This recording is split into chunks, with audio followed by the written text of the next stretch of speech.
Government officials insist that this... That BNC Live has been following from the beginning. A father continues his mission to find out what happened to his son. Daniel Robinson vanished in the Buckeye Desert. Daniel Robinson went missing in the Buckeye Desert. Urgent plea from a father who has scoured the vast Arizona desert himself. 4-year-old Daniel Robinson. And this is a very, very odd mystery. Daniel Robinson disappeared on June 23rd in the far West Valley. His parents, David and Melissa, need our help. I'm David Robinson, the father of geologist Daniel Cornelius Robinson. His name, Daniel Robinson. And leading the search, not law enforcement, but Daniel's father, David. God knows how much we can bear, you know, and at times I feel like I can't really take but so much more. Where is Daniel Robinson? And, identify they were human leg bones. But you know what, it's still urgent to me as a father because, we found human remains out here.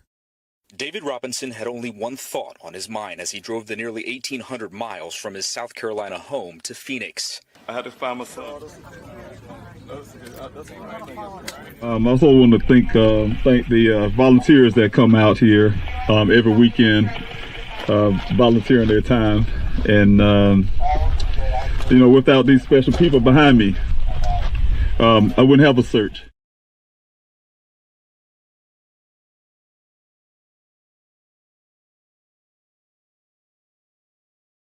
How does a young man vanish off the face of the earth?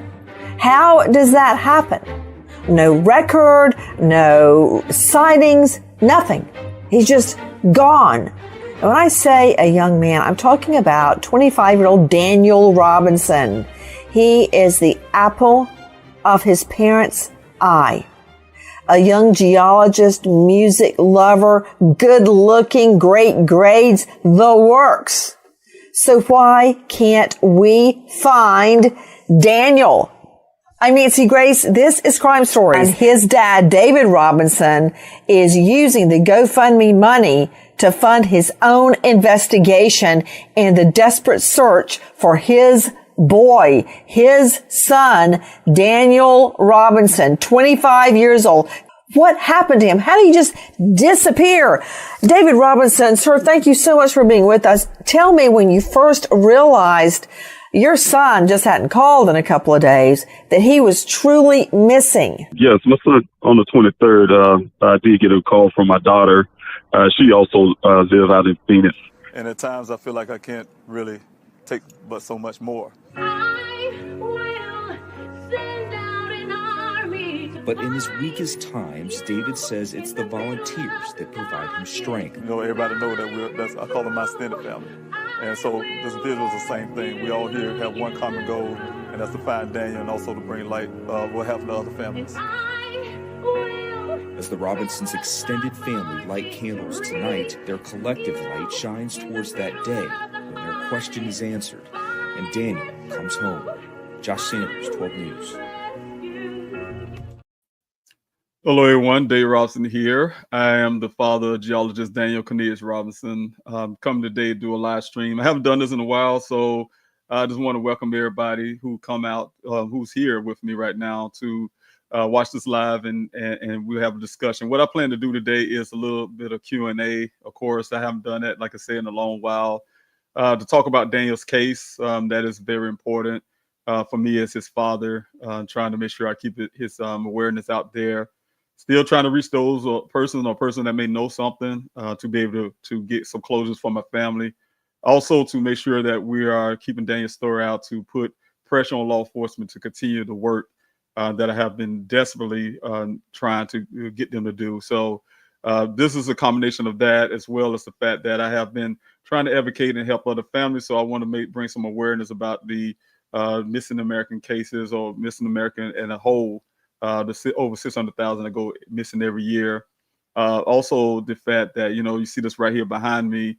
Yes, I cannot dodge away from that, but that's the reasons why I even started running for Congress in the first place. That was my the push to actually get out of my, what I like to say, comfort zone to make things happen. But also the fact that this congressional run is for all the missing Americans. Again, like I said, even my son, when it comes to bringing legislation. So I will be talking about the Daniels law that I have been working on for a while.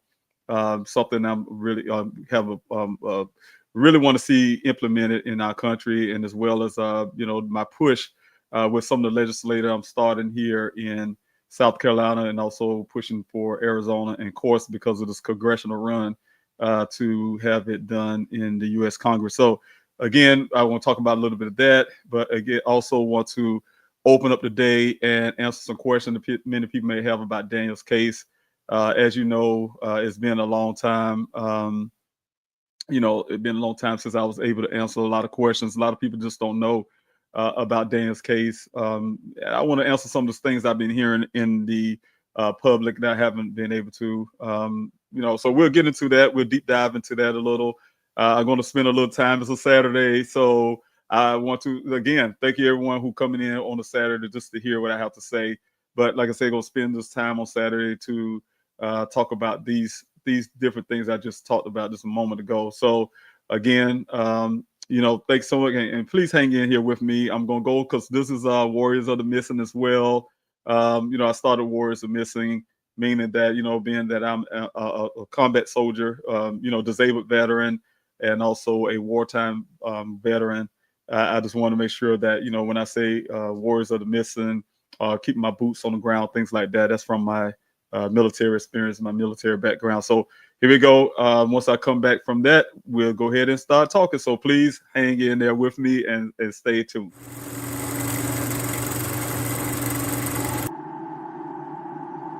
When the lights and camera turn off, I will be here. When the interest and conversation fade, I will be here. When there's no one around, a father will do anything it takes to be there for his son, to protect his family.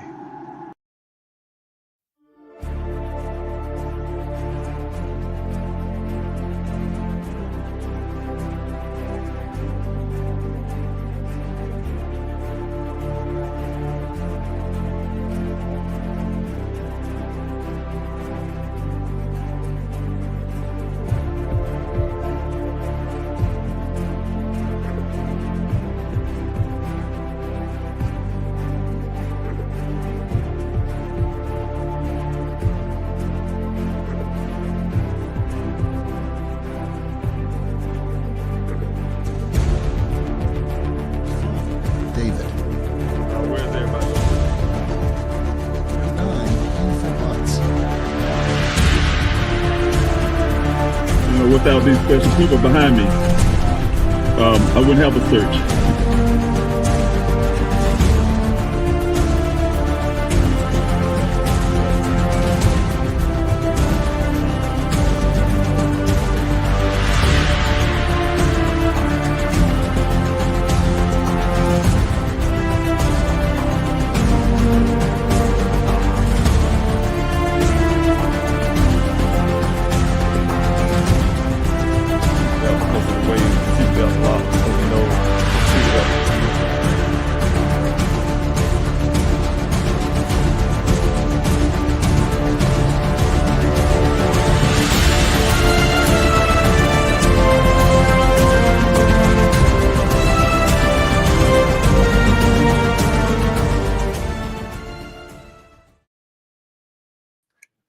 Hello, everyone. Dave Rawson here. I'm back again. Thanks so much for those who hang in there while I play the Warriors of the Missing. Again, I'm David Robinson. I'm the father of geologist Daniel Cornelius Robinson. Coming today to talk a little bit about everything from my efforts to find my son, which is again, like I say, is my first priority. I love my son. I miss him. We're gonna get into that aspect of it, as well as the fact of my searches and my efforts to find him. We talk about some of the case. This was as part of a Q&A. So so if you are in the comment section, I did see Princess Caitlin on the Instagram side. Thank you so much for joining in. One of Daniel's went to school with Daniel, she says. And, I wish I could put Instagram persons on the screen, but I can't right now. But just wanted to say, thank you, Caitlin. She went to school with Daniel, so I really appreciate her joining in, and I'm sure she has some contact with Daniel. So she know his personality. But again, like I said, this live is about talking about Daniel's case. I would answer some questions, so it'll be a part of a Q&A, something I haven't done in a long time. The other part would be that I would talk about the efforts that I have been doing and where we are right now with law enforcement and what I plan to do. The other part is also the legislation that I have been working on for a while. You guys been hearing me talk about some of the things that I have came into a brick wall with when it comes to trying to get answers for Daniel's case. And just like, we have a son that's missing. I have my son that's missing, have a family member that's missing. We learned that over 600,000 Americans go missing every year, 3,000 a day, 2,000 of which are children. And so it's not something new for just our family. So the situation that I have with the brick, like I said, the brick wall that I runs into when it comes to getting information and things like that, families are facing that every day. A family is facing that as I speak. And it's only natural for me to do everything I can to try to help as many families as I can. That's the reason why even when I was out there in the desert, had families out there were helping me in the desert, hundreds of families out there every week. And a few of them have missing loved ones of their own, but it's out there helping me to search.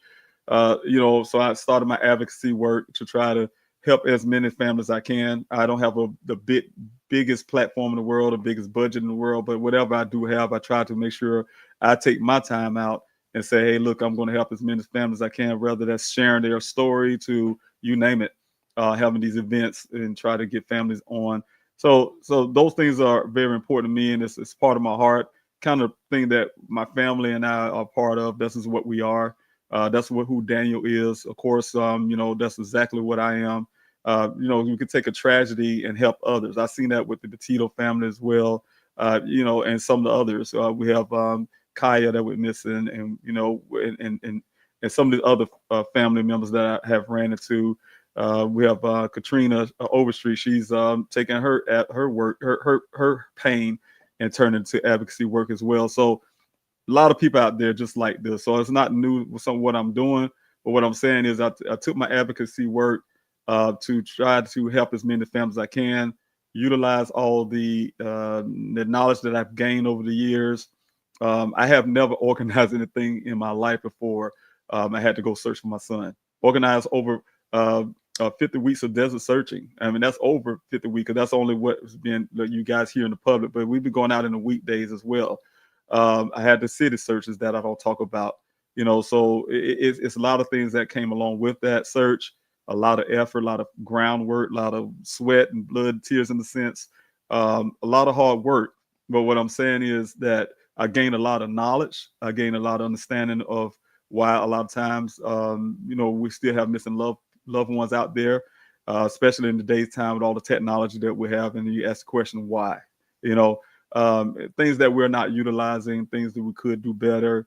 I learned a lot of, like I said, a great deal about all of that. So having said that, it's only natural for me to take that knowledge and do something with it. So that's what this come from behind me. So when you see that behind me, I don't want to, and I get it. We're in the political climate where everybody want to be so divided and things like that. But I haven't seen that division when I was out in the desert every week with hundreds of volunteers. Like I said, we from every walk of our political life, every walk of our religious life, whether we what our race is or whatever you name it.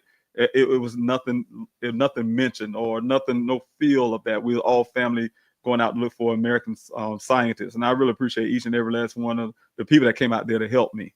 I would never, ever take it for granted. I'll never forget their labor of love or anything. So what I'm saying is we have to sometimes ignore the noise, take the noise out and look at the person and look at the reason.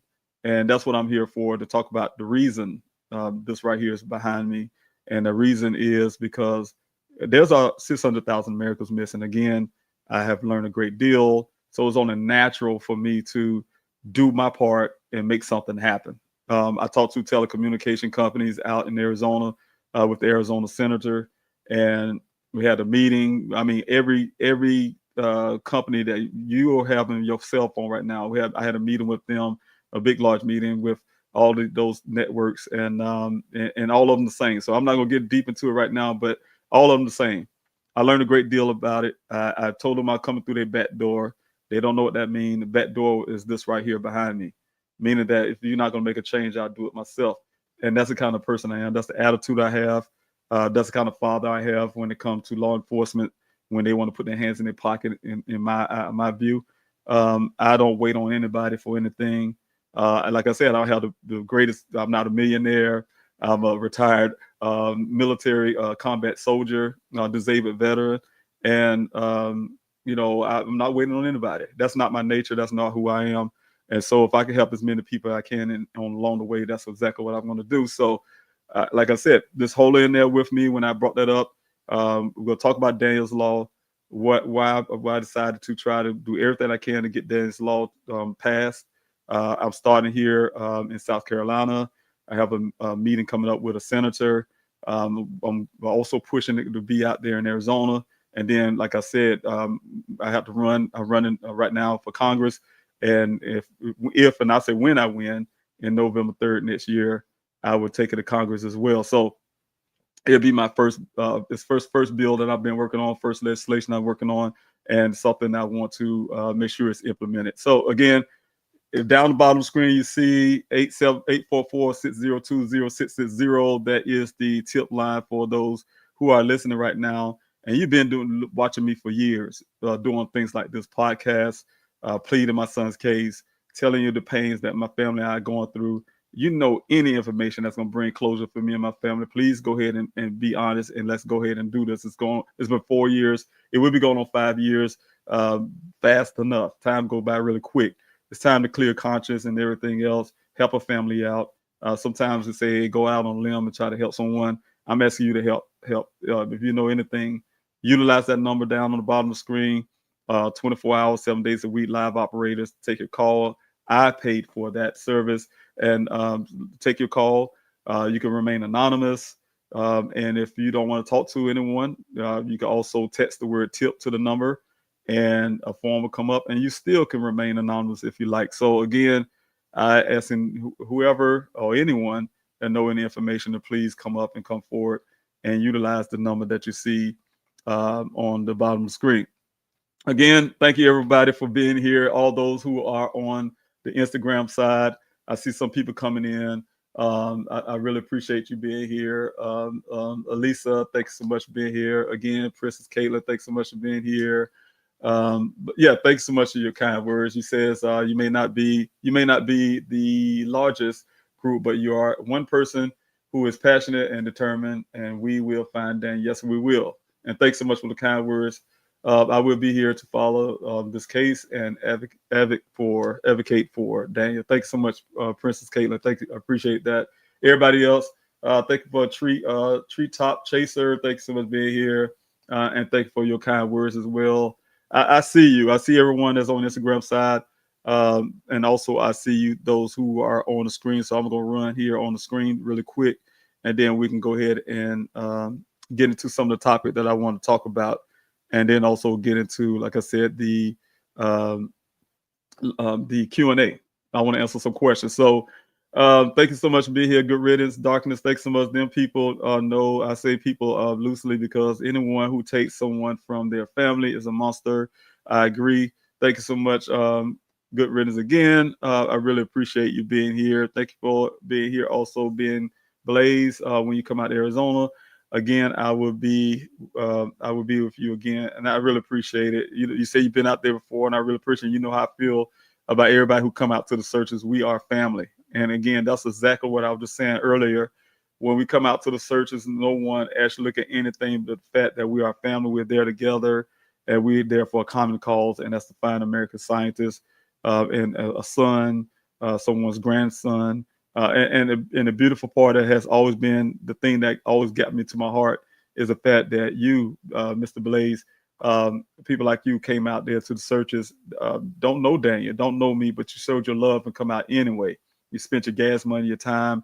Could have been on Saturday doing anything else. The ones that came through the weekdays, you could have been doing anything else. But you decided to help my family, help myself, and I really appreciate it. And I mean that from the bottom of my heart. Also, let's see if anybody else come on and want to answer some questions. I am going to, again, like I say, start shortly to do some of the Q&A. I just want to talk about Dan's case, give some little information where I'm at now on Dan's case, and also answer some questions, like I said. But to answer questions, you have any questions, thank you so much, Daniel, for being here. I really appreciate it. Thank you for your prayers. If you have any questions, I ask you, and I will try my best on Instagram. If you're on Instagram, I'll try my best to see your questions there. It kind of moves up kind of quickly on me. But if you're right here on YouTube, or you're on Facebook, you're on Twitter, X, I can see you on the screen a lot easier. But again, if you're on Instagram, I'll try my best to get you there as well. But before you ask your question, please put the capital letter Q there, the word question mark, especially if you're on Instagram. It'll help me notice that is a question, and I'll go straight to the questions. Not saying I'm trying to skip over everybody who just giving comments, but I'll be for the Q&A. I'll be specifically looking for more of the questions. So that's the reason why I say that. So it'll help me out and identify where the questions are, what are the questions, and things like that. So again, before you ask a question, like the original right here on Instagram, the original, I want to get your name right, original you. You have a question, they put the big Q there, let me know there's a question or the question mark or anything like that, so I can see it, and then I could put you up on the screen. But to do your question real quick before I actually do the Q&A, his question is, him or her question is, has Phoenix opened an investigation yet? In my opinion, they say they have an investigation, but to me, the investigation is weak. It has always been weak. But the thing is, right now, and I'm going to get into it. That's why I'm going to go in before the questions. Is tell you guys the updates and things that's happening in Dane's case, where we stand, where law enforcement stand, in my opinion, and where I stand with law enforcement, and we can go from there. Then I'll come back into the questions. But to answer your question, I feel that they are doing an investigation now. In the past, they wasn't, but even so, the investigation now may be weak as well. But I know in the past it definitely was. So I'll explain what I mean by that later. Also, okay, there we go, right here. Good riddance, darkness. Okay, I have some questions here, and thank you so much, Kim, and everyone. I'm definitely gonna come back to questions when we get in the Q&A section. And say so many things about Dane's case have me asking questions. Yes, and that's the reason I'm here to try to answer some of those about the police there and what they aren't doing. That's my opinion on it. All right, so what I want to talk about really quick before I get into Q&A, everyone, is that again, my journey here to even start everything I'm doing has happened after the way I like to start off is always from my war experience, and I have to do it from my perspective. Daniel has a mother that loves him. He has siblings that love him. He has grandparents that love him, cousins, you name it, friends. Marcus, if you're watching, one of his best friends, and some of the others. And he have people that really care. And what I'm saying is I have to give it from my view as his father, as a person who was a single parent, raising Daniel. So a lot of this come from that, so, and also my war experience. And I have to start from my war experience, because what I say is, for the veterans out there, the people who put themselves on the front line, the 1% of the country, I think it's about 1% of the country who actually joins the military to keep everybody safe. I can tell you that, there are seen and unseen injuries that combat veterans and those who serve have to endure. And sometimes, in my situation, it's no different. I learned a great deal from the military. I would do it again. I raise my right hand and understand that it's something that just don't end once you retire out, like I had to, and those type deals. But what I can say is, veterans come back with, like I said, wounds that you can see and wounds you can't, and so we deal with a lot with that. And so I understand, the challenges when it comes to veterans. But I'm like I said, I'm one of those. And so when my son went missing, of course, I found myself dealing with some of my some of the things of war, the things of war that you have to deal with when you come back. And I don't want, of course, I'm not getting into those, but those things you actually have to deal with when you're a veteran. And then you get a phone call, and you hear your daughter, you love your daughter, and you hear your daughter sound frantic on the phone, and tell you that someone is looking for your son, your baby son. And so of course, for me, it was end up being that I left. The way to skip ahead is that end up leaving South Carolina, my home here, to get out in Arizona. And the way I look at it, leaving one desert idea to end up in another desert situation, right?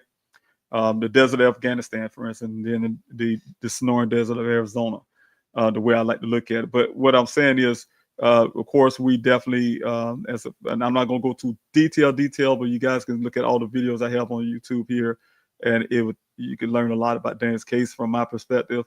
But what I can say is it shouldn't have came to a fact where a person like me, born in a marginalized community, when I say marginalized community here in South Carolina, we call it, I'm sure a lot of people know about the PJ, well, I was about to use the terminology, but the projects is, we'll say PJs, but the projects.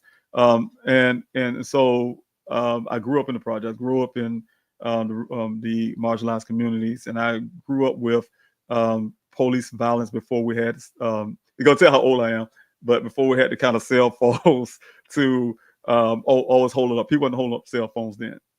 Friends of mine in high school who got shot in the back by law enforcement and things like that. So I myself have bruises on my body from getting attacked from law enforcement, from just getting off a city bus to go home and get a jacket, things like that. So I can go into those details, but I won't.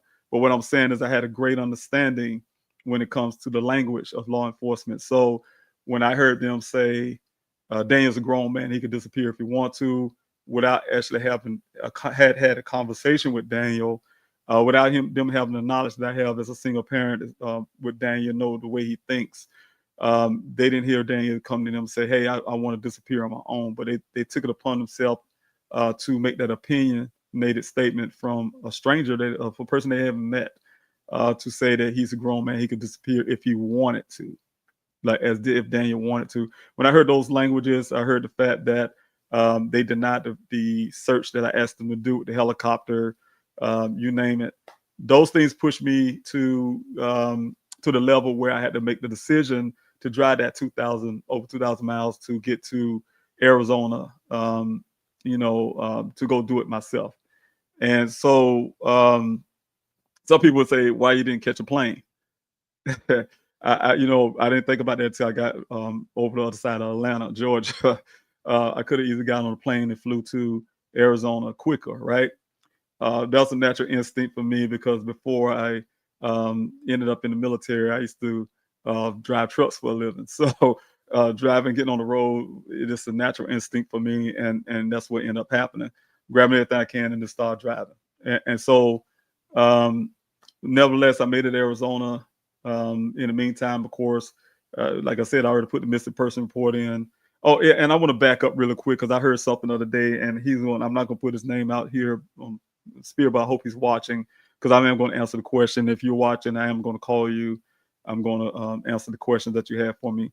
But one thing that I heard out in the public, and I want to clear that right now, we never had, as a family, ever, not one time, had any concern about Daniel's mental health, his safety, or anything prior to him going missing on June 23rd of 2021. So there's some rumors out there, things that people say out there that says, well, they've been calling about Daniel's worry about Daniel well before June the 23rd. That's not true. It never happened. No one in our family. We never had a concern like that. As a matter of fact, 2 days before Daniel went missing, I want to let you know that Daniel and I had a conversation that we always had. We always have the type of conversations that last over 2 hours. And I smile about it because that's my last thing I can remember having those conversations. Last time I could hear my son tell me that he loves me. And so what I can say is a lot of things come out when you put your family, put yourself out in the public sphere. You know, it's almost like you have a big room, you know, that experiment, a big room in a circle, everybody put their chairs in a circle, and a person can start from one end of the room and whisper something, and they say, hey, whatever I'm saying to you, I want to speak to the last person, and the last person get to say what they heard. And by the time you get to the end of the room, the whole story changed. And so I see it that way, and I think that's what's been happening in the public sphere. So if you have any questions, anybody, please, when I say I'm about to do the Q&A portion of this, that's when I want you to start putting those cues and things. But I do see you at the original you, and I did answer that question. But if you have anybody come with a question after this point, please wait till I pretty much saying, hey, I'm going to look, because I want to make sure I get you. I don't want to miss you. But what I'm saying is I had to, some of those things changes. But so I want to say, no, Daniel has never been diagnosed with any type of depression, never been diagnosed with any type of mental illness, anything. We had never as a family had a concern about that type thing with Daniel. So Daniel is a very healthy young man growing up. His siblings is always be a little, I don't want to say jealous of the fact, but a little funny about Daniel wouldn't even catch a cold. So strong young man. Everybody around him, we can have a cold or anything like that. He just wouldn't catch a cold. But the thing is, to get back to the point, get to Arizona. I can tell you guys my mentality, the kind of guy that I am. I'm not saying I'm any type of way arrogant or anything like that. I care about my son. I love my son. I know my son. And the mission I had when I had to, because I was losing it when law enforcement told me basically they're not going to look for Daniel. I have recordings again. So one day is coming. I'm waiting one more year. I have a reason why. But I'm going to release a lot of these recordings to the public and show you how Buckeye falsify their reports. And it's from their own words, because I have recorded phone calls of myself talking to law enforcement, Buckeye. And so what I'm saying is, just to have the whole concern, I knew 100% in my mind, my heart and soul, because while I was coming out to Arizona, I was feeling a certain way. Any parent would. I felt like I was losing it. I felt like I was losing, just hearing that my son is missing, and I had to put in a missing person report. I had to try to ask law enforcement to go to his apartment without me being there, because people get shot. They call the cops to come do a welfare check. They end up shooting you, for whatever reason, saying they fear their life or something to that effect. So those things bothered me. It bothered me on that road. I was be honest with you, it wouldn't work. The only thing that saved me was my military training. You guys probably hear me talk about that a lot. I had to put my mind, to this day, still the same way, put my state of mind in a place with my training, with my basic training, military training, how to put a mission first, to not leave a fallen comrade, and I had to look at my son that way. He's a mission. I had to put my mission first. I'm not leaving my son behind, of course. That's natural. But I also had to make sure I keep myself together and not get into the emotional state. If you've seen his mother, then you understand what I'm saying. It can be very, very emotional to have a missing loved one. And that's why I tell families all the time, you have a missing loved one, if you can find someone in the family to be that spokesperson, be that person that can stand in the lead, who can have the ability to do what I have been doing. That's the person that needs to get the private investigator, talk to law enforcement, conduct the searches. And the reason why I say all of this, and you guys can look at the Daniel Robinson Foundation stuff I've been putting on that with the sheet that I created for a guide for the family, is you need someone with that kind of ability to do that. And I'm not saying, and I know a lot of people out there like myself, that's why I say that. Because you have, soon as people get a win that you have a missing loved one, I must have had at least about, I say a good 15, probably even 20 private investigators hit me up and all of them would throw out the word pro bono. Everybody who knows me know I hate the word pro bono. That's one of the biggest words you can say to me that makes me angry. But the thing is, but you have people come out the woodwork saying they're gonna help, and I'm telling you like this, I say about 80 to close probably to 90% of those don't mean you any good. So it takes to have a level head to kind of decipher, because people will take advantage of your pain. Trust me. When I say people take advantage of your pain, they actually would. They're actually people with mentalities and hearts just like that. Would take advantage of a person doing their pains easily, because you're not thinking straight. You're not thinking straight. If I didn't have my military training, I wouldn't be thinking straight, riding up. Like I said, I wasn't thinking straight when I threw my stuff in the car and started heading out that way, and I could have jumped on the plane. I'm just saying, so you have to stop, pause, and think about it and make a strategy. And you have to, and that's what I ended up doing for all these years. So the thing is, like I said, my goal was that I was going to get to Arizona. I was going to find my son quick. In my mind, I would have got there and I would have found Daniel. Y'all wouldn't have heard of Daniel Robinson. That was my goal. That day one when I hit Phoenix, Arizona, turned out to be 4 years. And, 4 years of heartache, pains, fighting with law enforcement, doing this, and if I didn't have you guys helping me along the way, you never heard of Daniel Robinson. Thank you so much for doing that. But what I'm saying is, of course, with Daniel, the day he went missing, there's a couple things I'm going to say. I, as a father who, like, again, raising Daniel, have a greater indication of how Daniel thinks. Who can have a greater opinion about what I think as a father, looking at him from the time he come out from his mother, and look at his personality and things like that. One thing that stood out to me is the fact that, and to this day, I still have some investigation going on with this first well site. I just don't put it out in public because I have some things I'm still working on when it comes to that, because a lot of that I don't believe either. Some of the details that was given.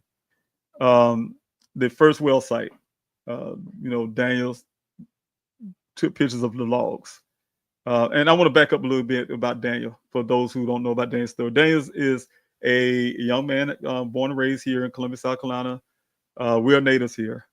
He went to the College of Charleston to pursue his career in geology. Not only did he do well, he graduated with honors. He decided to take his career and his life out into Arizona. After he took a class, he just didn't come back to South Carolina. And he landed a job with a company called Matrix New World, Southwest Groundwater. It's the other name for it. Engineering company, right there in Phoenix, Arizona. And they hired him on as a field geologist and also a hydrogeologist. And his job entails that he go out into various well sites to, whatever they do, digging his groundwaters up to assess those groundwaters, to make sure they're producing 100 years of water. They do the testing of the water itself, what's in the water, and et cetera, et cetera. So it takes a lot of scientific work. So they hire people like him, geologists. And so being that Arizona is a desert state, of course, they rely heavily on groundwater.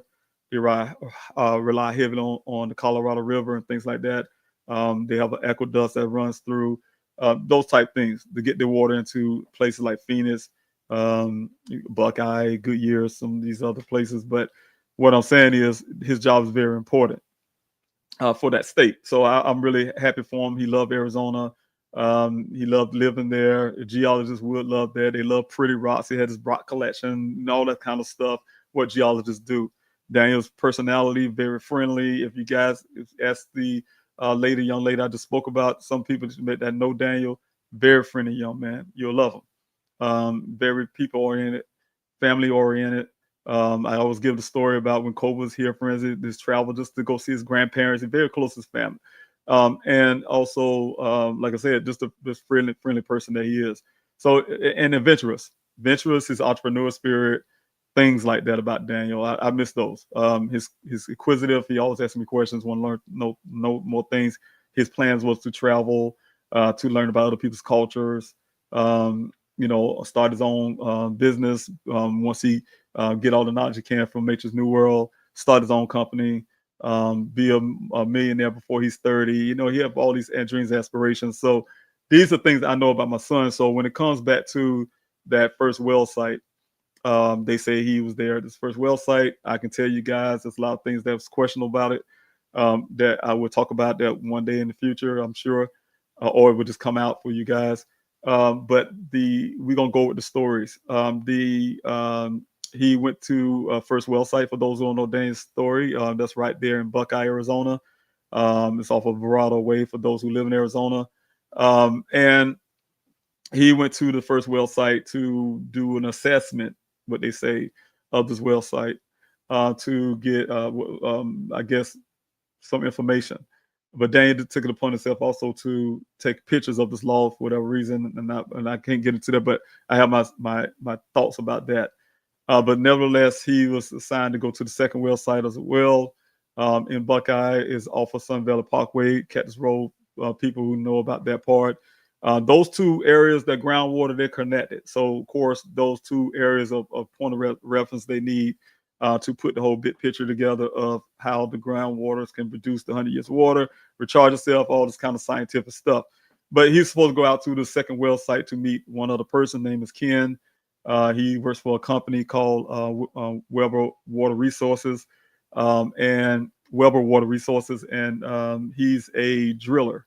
That company drills the ground, drills down tap into the groundwater. So that's what he does. And Daniel's going out to meet him. Of course, that morning, I could skip all the other details, but that morning, the story started from Ken, what he had to say, what happened. And that's what the story I heard that caused me to leave South Carolina to.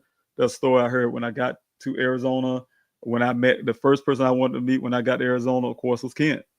Because when I was hearing from law enforcement all the way up here, all the way up into Arizona, I keep saying up here like I'm still in Arizona, but I didn't believe it. I didn't believe some things in the details I'm about to tell you in a minute.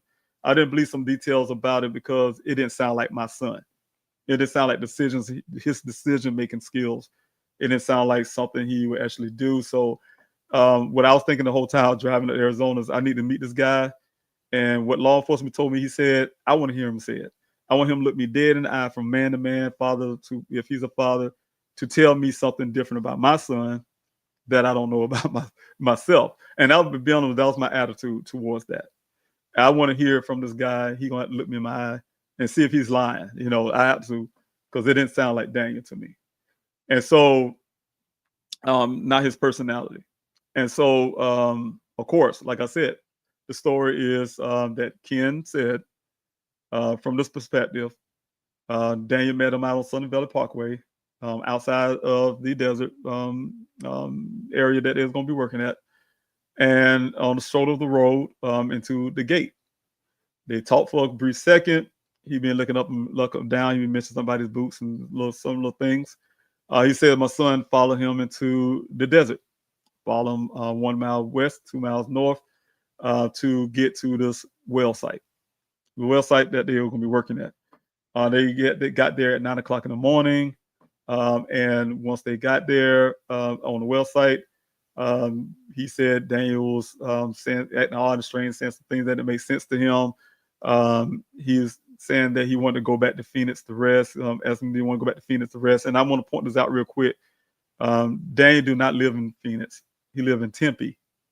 And it was really, that's one thing that didn't stick to me at that time when I talked to Ken, but later on, hindsight, it did, because why he want to go to Phoenix to rest and he didn't live in Phoenix. But nevertheless, he said that's what Daniel said.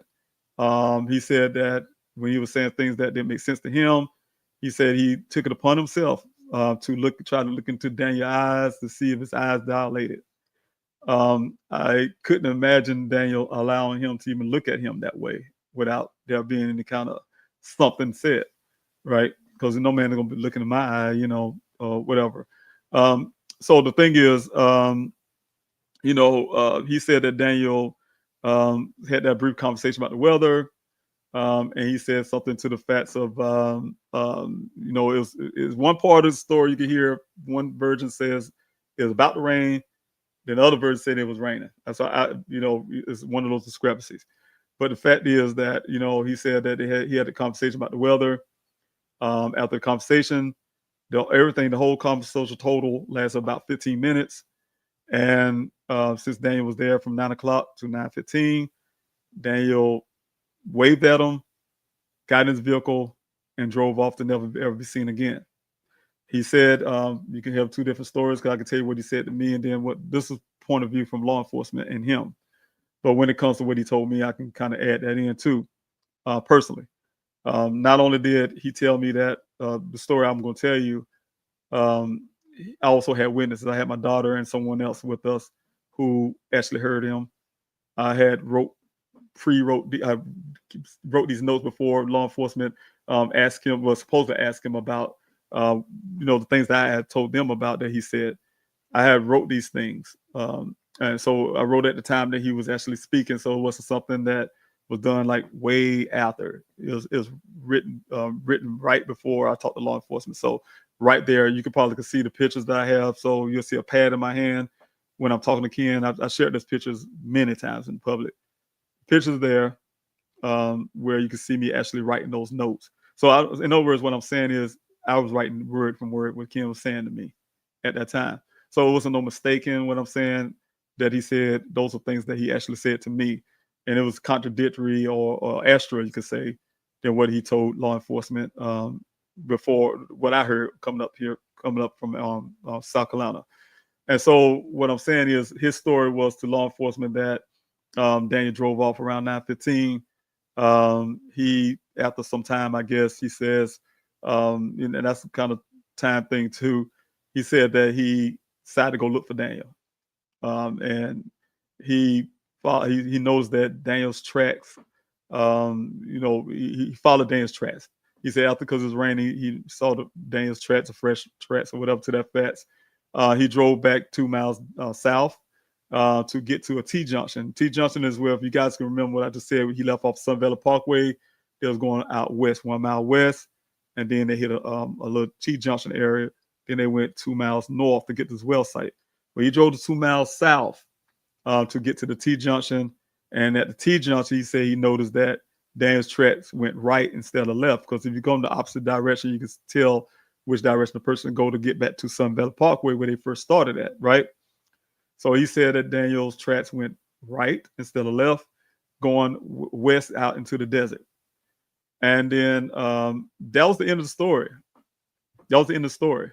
I remember when I heard that story for the first time from law enforcement, it was Officer Cruz at the time.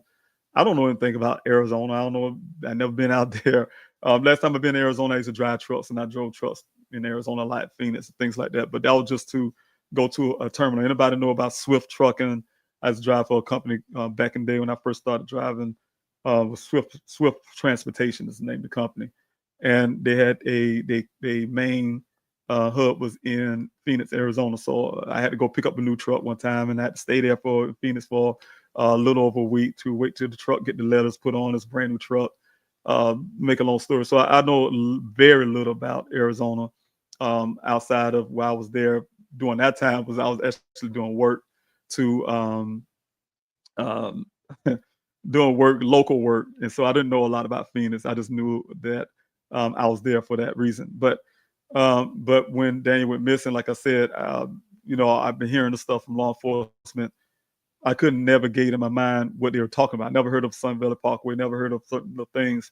But what I listened to was that story. And that story at the time, I didn't have a whole bunch of questions about the story. Outside of the fact, like I'm telling you guys, what made me weary about what they told me is the fact that, they felt that Daniel came to his well site and told Ken that he was tired. He was tired and he needed to rest and he wanted to go back to Phoenix. And it dawned on me at the time about he not living in Phoenix, he living in Tempe. But what dawned on me was the fact that he was sleepy. And, my opinion is, if Daniel was that tired that he wanted to go home and rest at a job site, he wouldn't have went to the first well site. More or less going to the second well site being tired. He would have called in that day or whatever case may be. He would not have gone to work that tired. I couldn't see it happening. And so, some other thoughts come with that. The reasons why I, at first, was yelling at law enforcement, because you guys know that once I got to Arizona on that one little piece of thing, I did point out, because I was able to get hindsight. I was able to get Dane's phone after his vehicle showed up, and I, of course, realized that they erased a lot of things out of his phone and his Google histories. But once I got those things back, in my own way, I learned that Daniel's phone was moving around the area where that young lady was that whole entire night. So to me, I felt like that was some indication that, say, hey, maybe that's why he was tired. Law enforcement just sort of looked at that, why his phone was moving around. He probably was tired. That's what I was thinking at the time. And so what I'm saying is that's the only thing that ever stood out to me at first. But what Ken told me, to go back to the part what I'm saying, when I actually wrote these notes as he was speaking to me that day, and I believe that was on the 26th, June the 26th, 3 days after Daniel went missing. And what he told me was a lot of things. Of course, at the time, was really excited as a family. Buckeye said they went out to do a helicopter search. It's called, they use a Phoenix Firebird helicopter, and which I don't believe, and I know most likely it didn't even happen, but I'm gonna tell you that in a minute too. Now, the thing is, with that being said, they had the Phoenix Firebird helicopter, they said at times, so we're very happy. But for me, I kind of lost my train of thought where I was going at right now. But the fact is that, once I did talk to Ken and was at that well site, well, not well site, but outside that on Sun Valley Parkway, talking to him right there on the shoulder, well, inside the gate, but in the shoulder. Ken told me that, when I say the story, he told me right first, it was a exact word. It's almost like the way I heard it, and this is my honest opinion, the way I heard it was almost like a scripted thing to me. And the reason why I say that, because 9 times out of 10, I'm thinking that there's going to be a little small, just almost like I gave you that example, everyone, how if you whisper something to someone on one side of the room, by the time you get to the other side of the room, the story changed. I was expecting something similar to that. But it wasn't that way. I mean, when I say it was exactly how Officer Cruz told me, it was exact. Word from word, detail to detail, this and that, right? So, of course, when I heard it, I'm like, well, in my mind a little bit, I was like, well, maybe I don't know Daniel as well as I make a long story. But what I did is I did a little tactic that I learned to befriend Ken, because I really felt something afterwards a little while, like, nah. And I'm gonna tell you the reasons why. A couple things I'm gonna back up. The reason why I kind of started once he told me, and then I started thinking about it as we're still talking, is that when I first came up, we first pulled up in my car. I already set this up to speak to Ken outside. Same ironic thing was the same as that spot he says he met Daniel, on the shoulder of that road.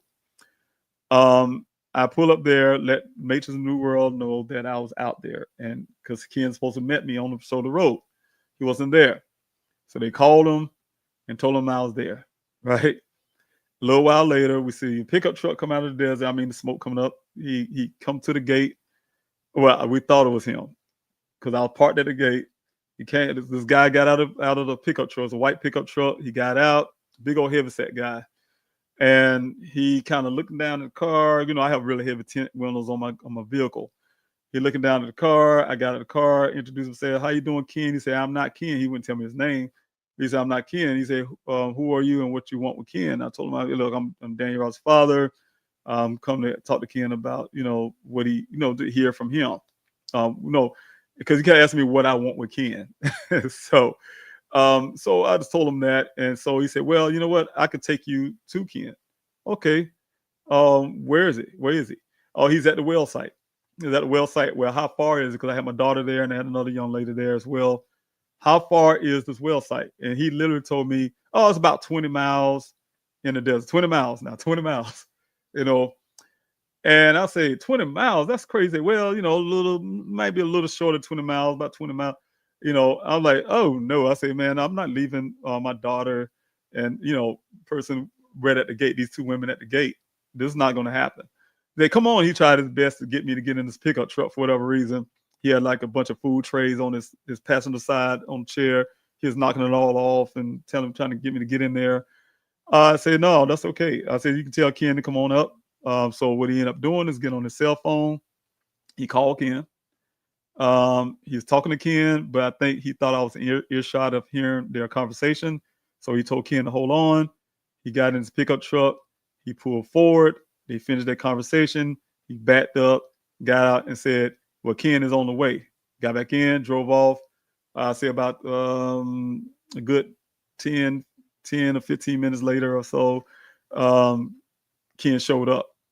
The first thing Ken did is he sat in the truck for a second, but he got out. He opened up the side compartment because he had a utility truck. So I opened the side compartment, just stand there with his hand in there, And so being a military guy, my training, I'm a combat engineer.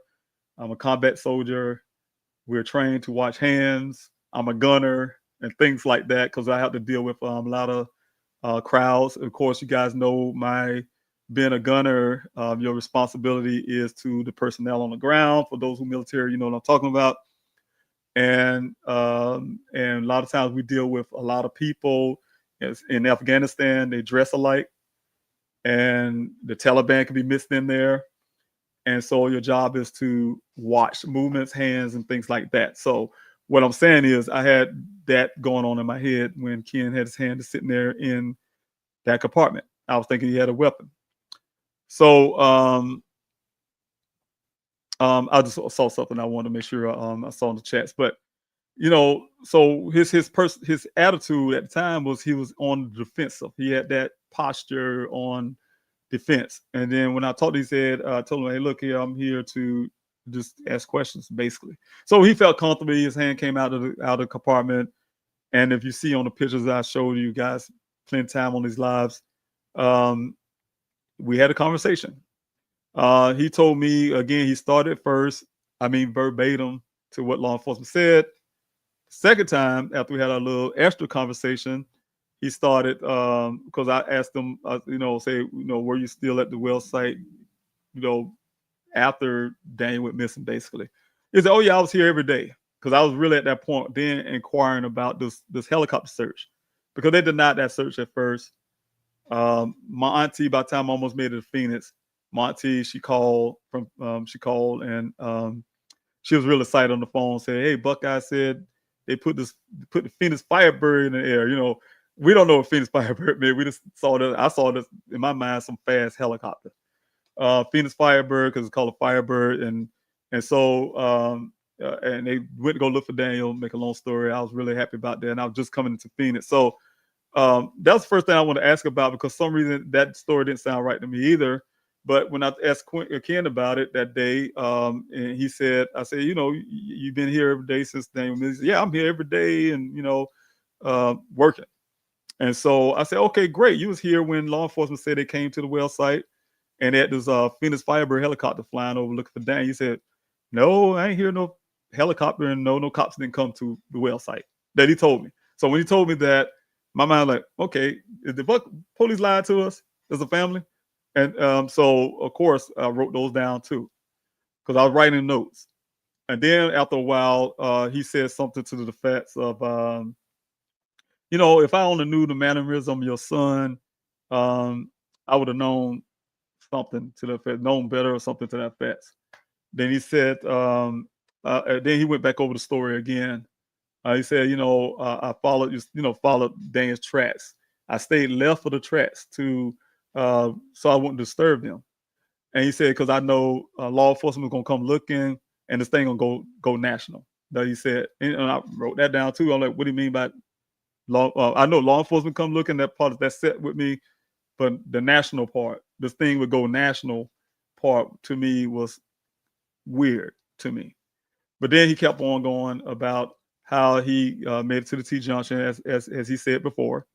He followed his tracks all the way until he came up to a wooden gate. He said he got out of his vehicle. He opened up his wooden gate. and he drove another mile or so until he came to an open area. He got up on this elevated part of the area to see if he could see Daniel's vehicle from afar.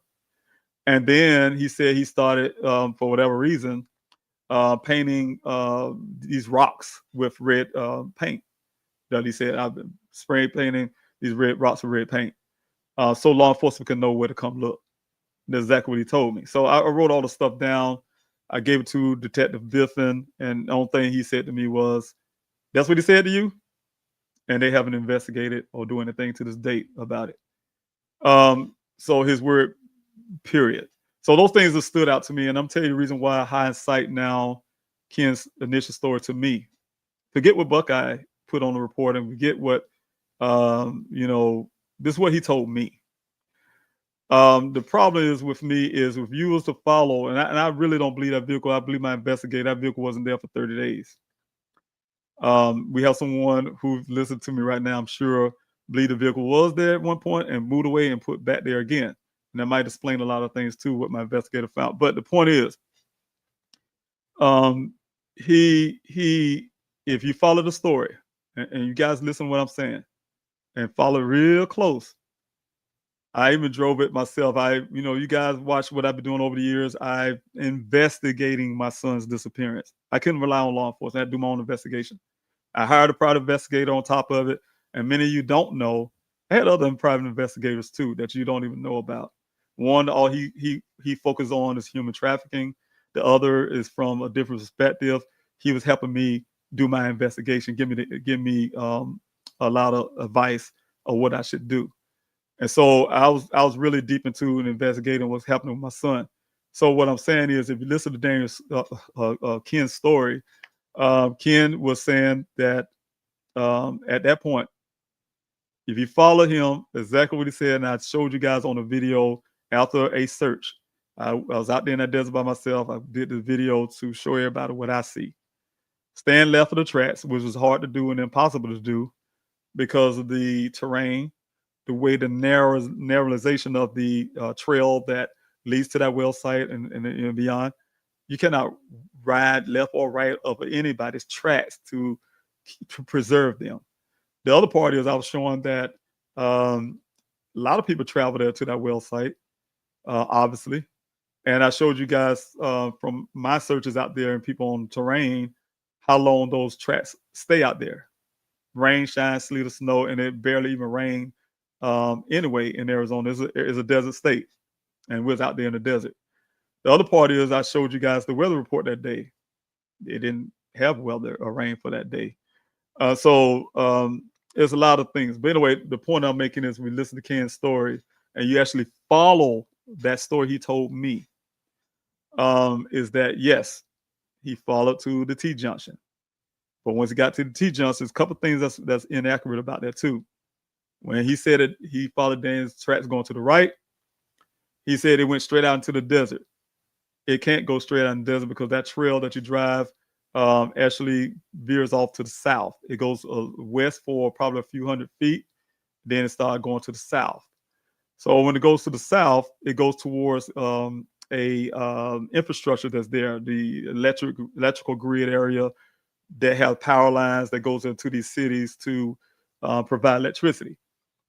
But before you get there, as soon as you make that curve and going south, you come into what?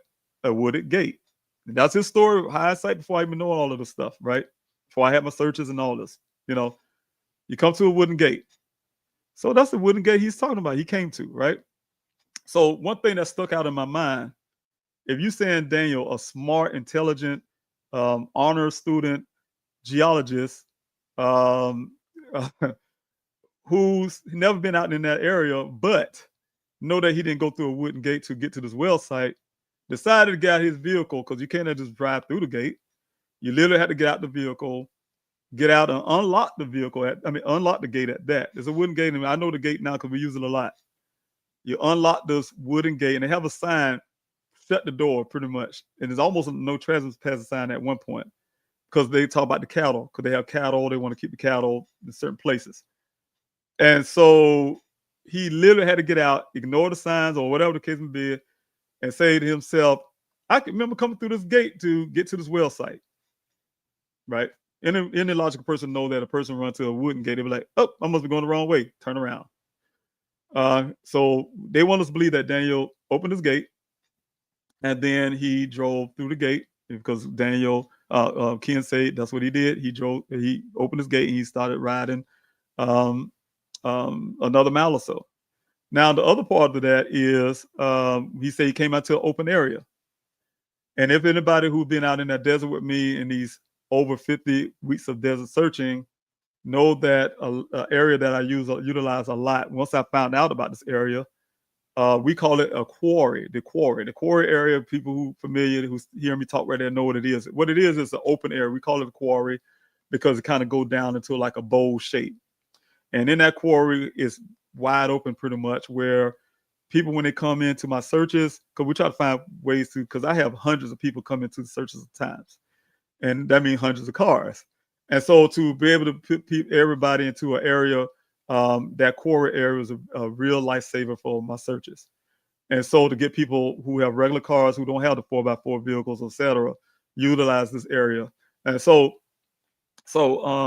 nevertheless, that's what he said. He said he came into an open area. That's what Ken said to me. And sure enough, that open area, what we call, if you go through that gate and keep going a mile or so, is the quarry. Then he said he got up to an elevation area, because I even did it, follow the tracks, what is his story, he told me. And you're right, it leads you to this quarry. Then he got up on an elevated area, and if you was to get on the elevator, because you look at standing in the quarry, you look around, you have almost a C shape of elevated area. And I say to myself, he wouldn't go that far to get up on this elevated area because it's far. Or the one that's closer is where the vehicle ended up going to be found, because the way you come into this open area, you're closer to that side, the right side. And so it makes sense for him to be up on this elevation. That's before I even, thought about it, but this is what he was talking about, obviously.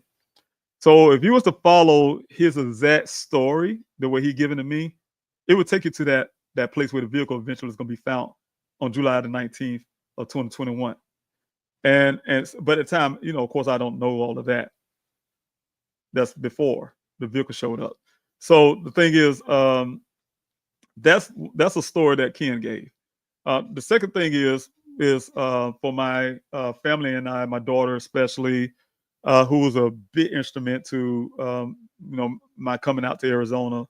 At the time, she was living in Phoenix, and so I went to go when I got in town. She and I spent, we spent hours. When I say hours, from almost sun up to sundown. And I didn't realize Sky Harbor Airport is so huge. And not only that, they have these off property parking areas and so on and so on. They have the Sky Rail and all this stuff. But anyway, we searched everything. We searched everything. When I say search everything, we did everything. I must spend a lot of money going in and out that airport though. But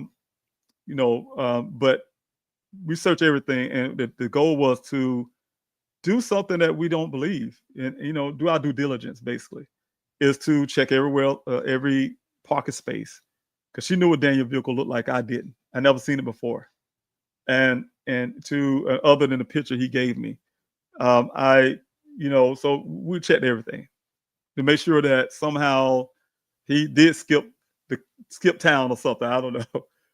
We did our homework so we can know that we are right or not about Daniel. And so, again, you guys can understand that Daniel went missing, like I said, by Ken's story that you guys hear in the public. Now, the other part is to make this quicker so I can get to the questions. I see a lot of questions coming up. I did the searches, of course, not having luck with law enforcement. Law enforcement I want to really get into, but one of the biggest parts to me is the fact that the inaction.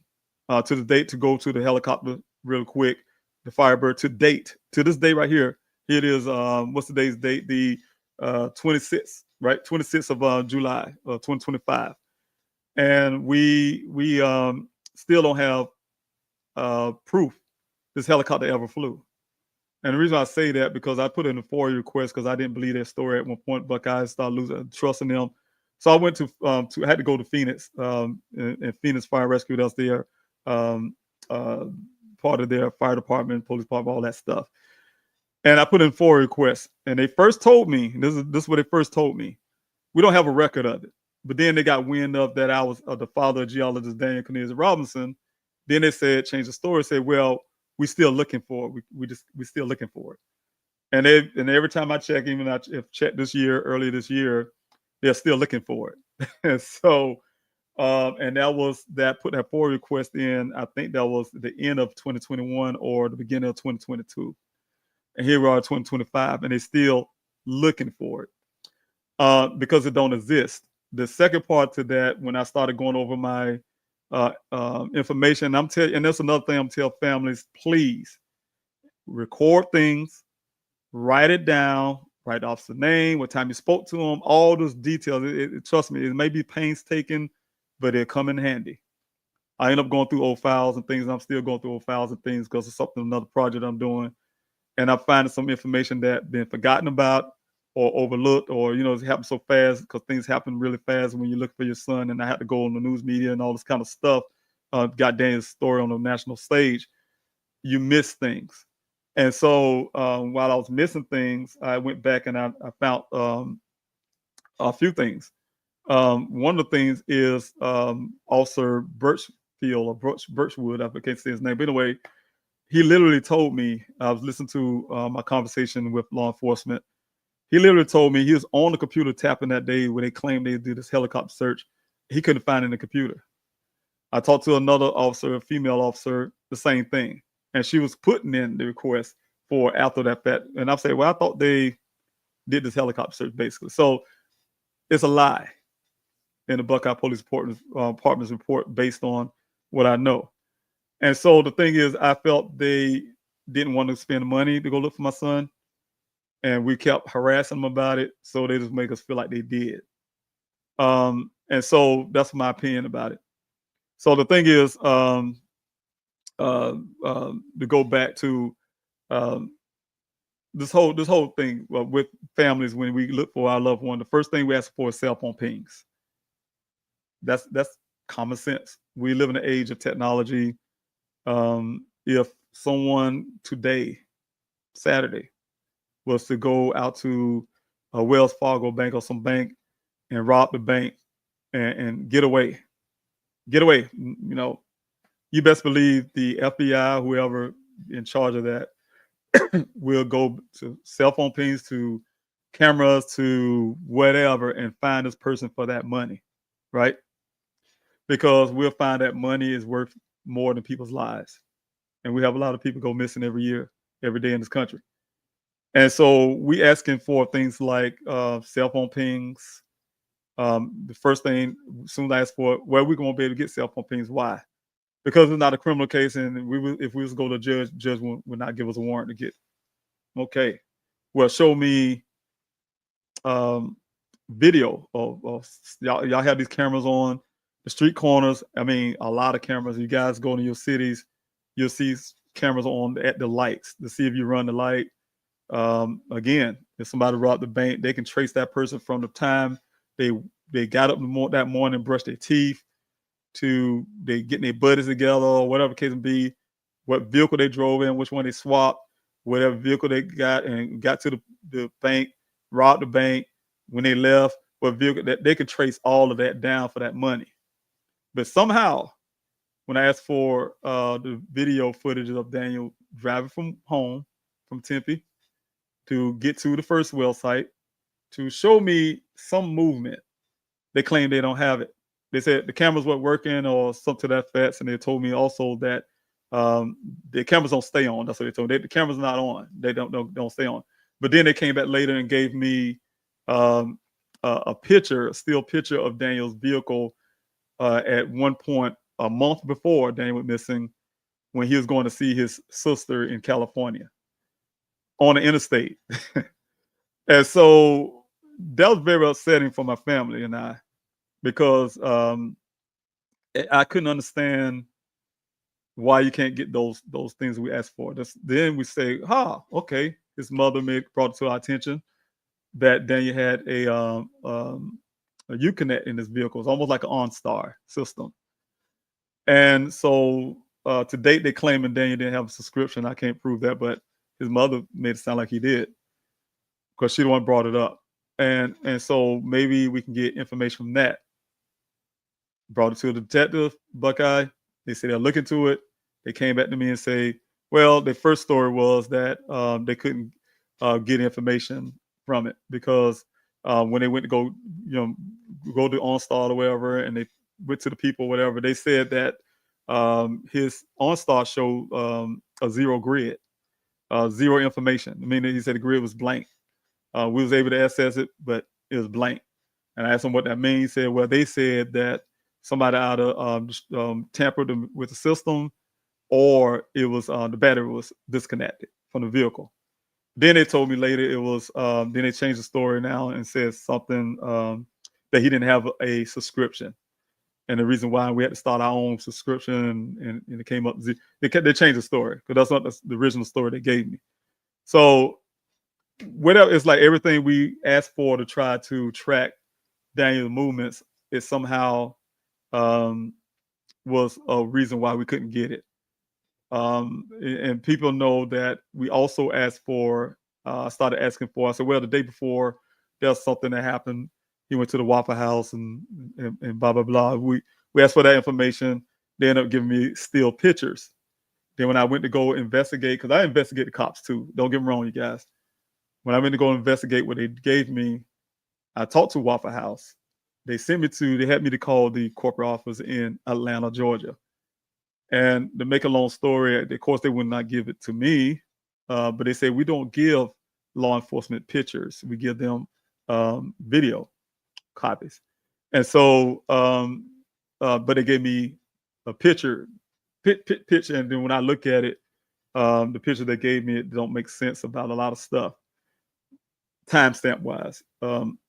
And also it don't match with what happens with his cell phone, if you was to know that. But anyway, it is so much about Daniel's case that we're taking in different directions. Also, to back up a little bit, we also know about Caitlin. Caitlin is a young lady my son told me about, and I'm going to go from my perspective again, you guys. A young lady my son told me about that conversation I had with him 2 days prior to him going missing. First time I ever heard her name. First time I ever known anything about her. My son told me himself.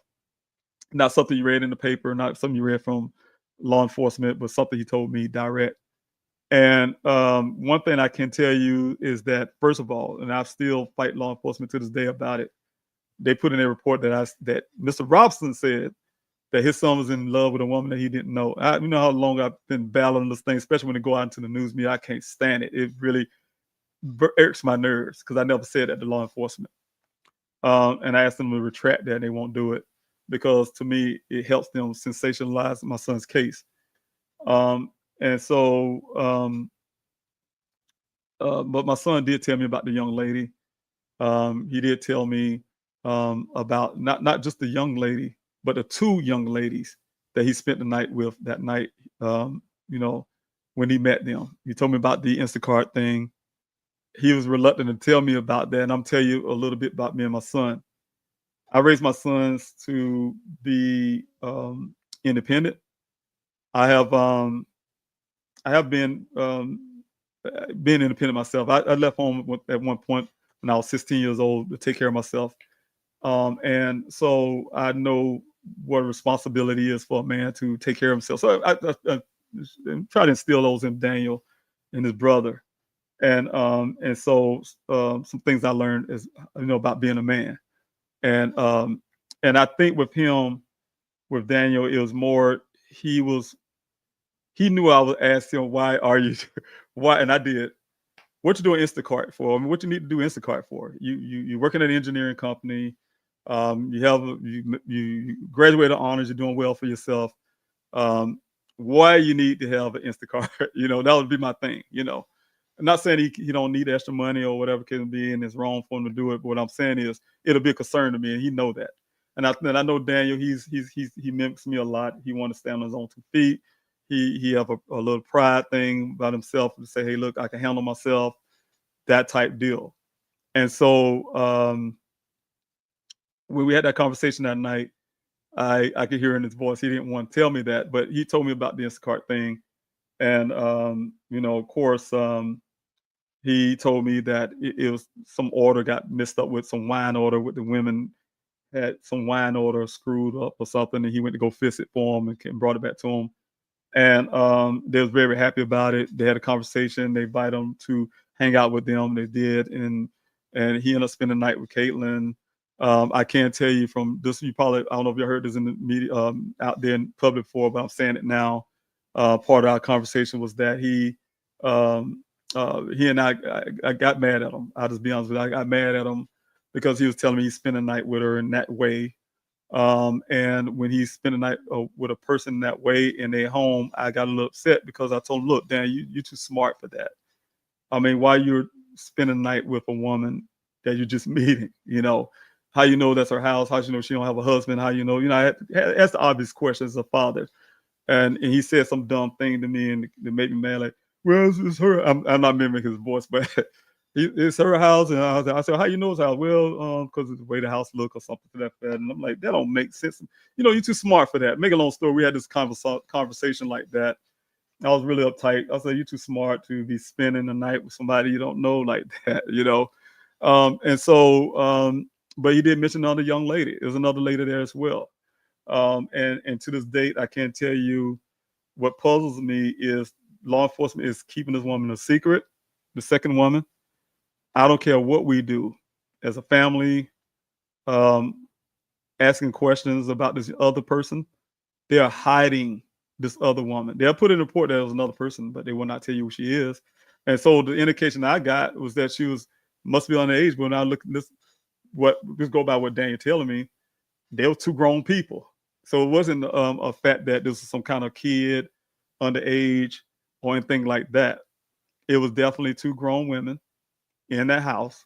He spent the night with Caitlin though, and that was it. He also told me about the canopy, and he said that she said he can come back and get it. He went to go pick his canopy back up, and I asked him what a canopy was. I didn't know at the time, but he told me it's something he used for work. He needed it for his job, and that's what he does. When I see it in his apartment, when I went in his apartment finally, he has his canopy. That canopy is a white canopy that he uses when he's out at these well sites to keep the sun off from this desert. And so, but in my mind, when he was telling me that, I'm like, what you need with a canopy at the woman's house? What y'all need a canopy? What y'all doing? Picnicking or something? Yeah, I don't know. What y'all doing in the backyard? He told me it was a backyard. And I don't know. But anyway, I can go deep into that. But the point I'm making is a couple of things happened in that scenario, in that situation. When Buckeye first mentioned about this Caitlin, bringing her up, of course, I remember my son telling me about this young lady. But because we wanted to mention to him about Caitlin. And so they went to go talk to her. And that's when they come with this ideology that somehow, and when I heard the story he was telling me at the time, I never forget, it was Officer, and it could have been Birchwood again, Birchfield or whatever his name. I remember the way I was feeling. He was telling me again, people telling me things about my son opposite of what I believe about my son. He made it sound as if my son was stalking a young lady. He was giving her unwanted advancements, but it didn't sound like the story he was giving me about I'll go back a little bit about our conversation. He gave me indications they known each other for a little while. He also told me about how she felt that she said he had some type of ego. And I said, son, you don't have an ego, because he was a little concerned about this. He said, I don't know why she's saying that. I don't have no ego, blah, blah, blah. I said, no, you don't. I say, what it is, you're confident. You have always been confident since you was a little baby. Daniel always have been confident. He's confident in himself for a person who, that's why you barely hear us say it, for a person who's born without a right hand.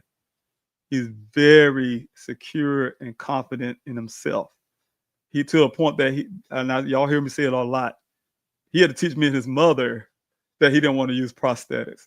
so, um, and so that's what I told my son that night when I was talking to him on the phone before he went missing. I said, look, you're just a confident young man. You're confident. You're not arrogant or have an ego. You're confident. So that's a conversation we had too. So when I hear law enforcement came to me after he said he talked to this woman, he told me how old she was, and I believe she was like a year or two older than Daniel. But I said, okay, she's young person. And so he started saying things that make it sound as if my son was stalking her. And as much I love my son, and as much you guys know I love Daniel, because I would not be doing it for 4 years. I wouldn't have this thing sitting right here behind me. I would not have put my own care from my war experience to my life, getting depth, all kind of stuff, if I didn't love my son, right? However, when I was hearing, I'm a girl dad. I have daughters. I have twin girls, and I also have a young daughter, right? And so being a girl dad, when I heard him kind of putting it off as my son was some type of stalker, and the woman didn't want him this and that, doing this or whatever the case may be, I told Caitlin, this was Officer said, I told Caitlin, if he come back again, call us, and pretty much like he's gonna go arrest my son if he showed up or something to that effect.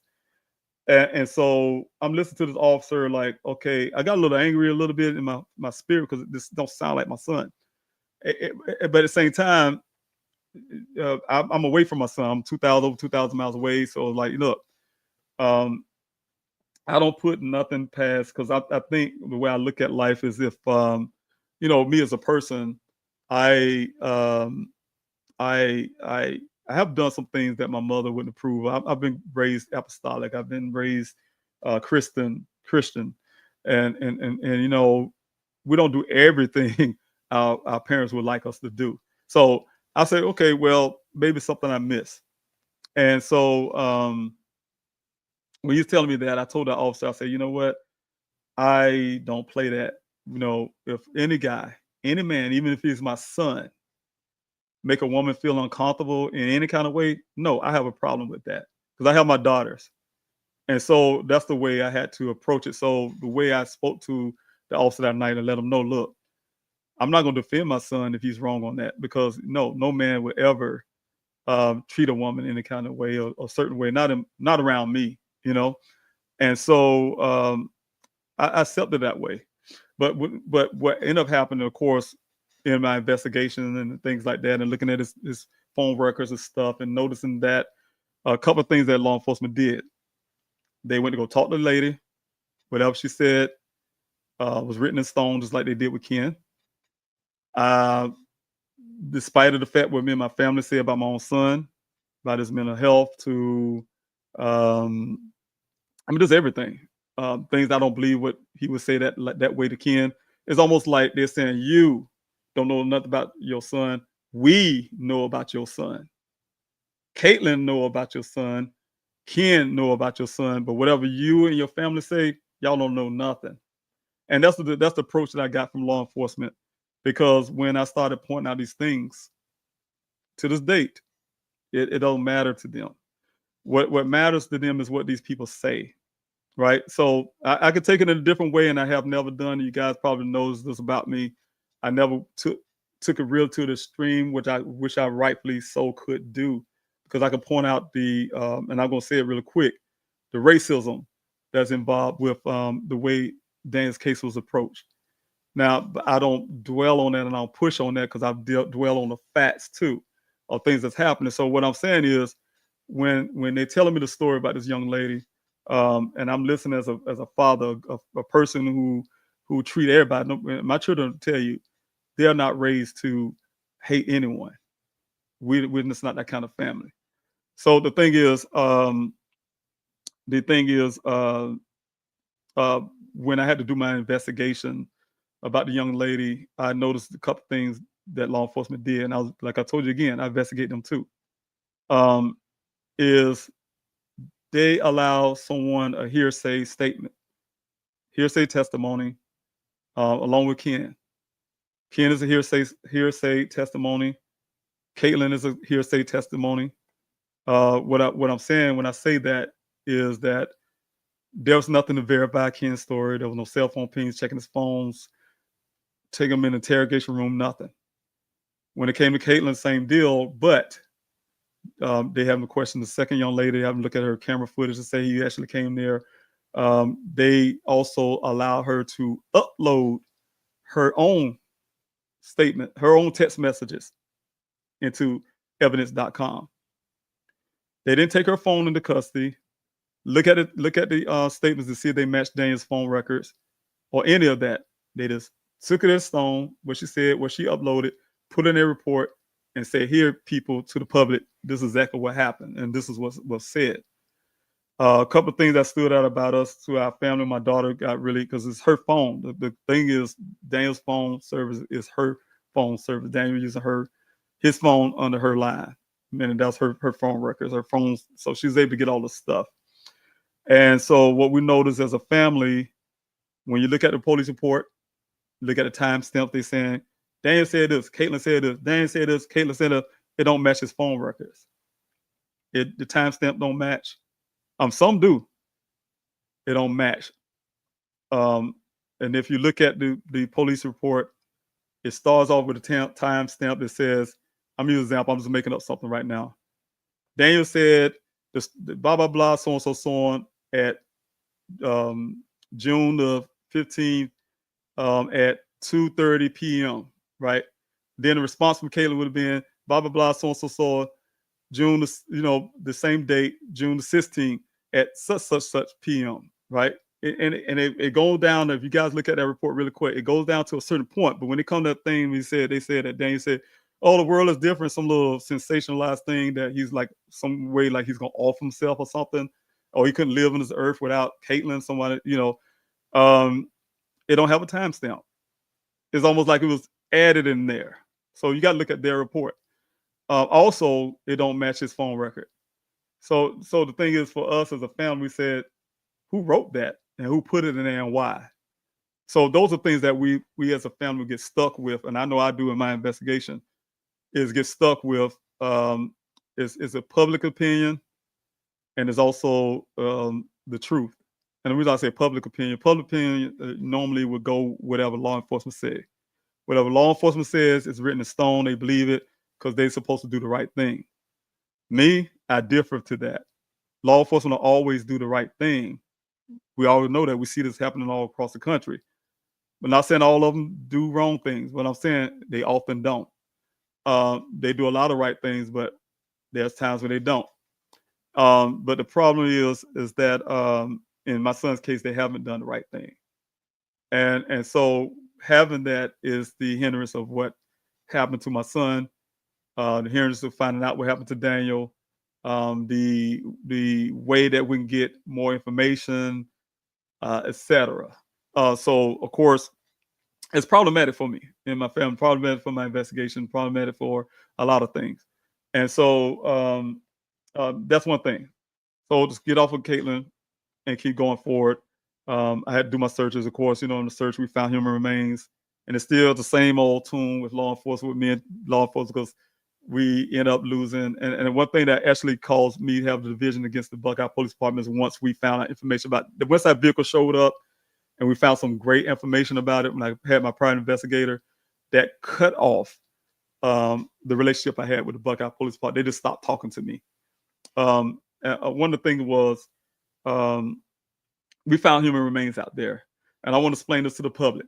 We found over 7 human remains, probably 8 people out there, people. And the way you do it, if you got 2 femurs, we got 3 femurs, that's one and a half person, right? Because all humans have only 2 femurs.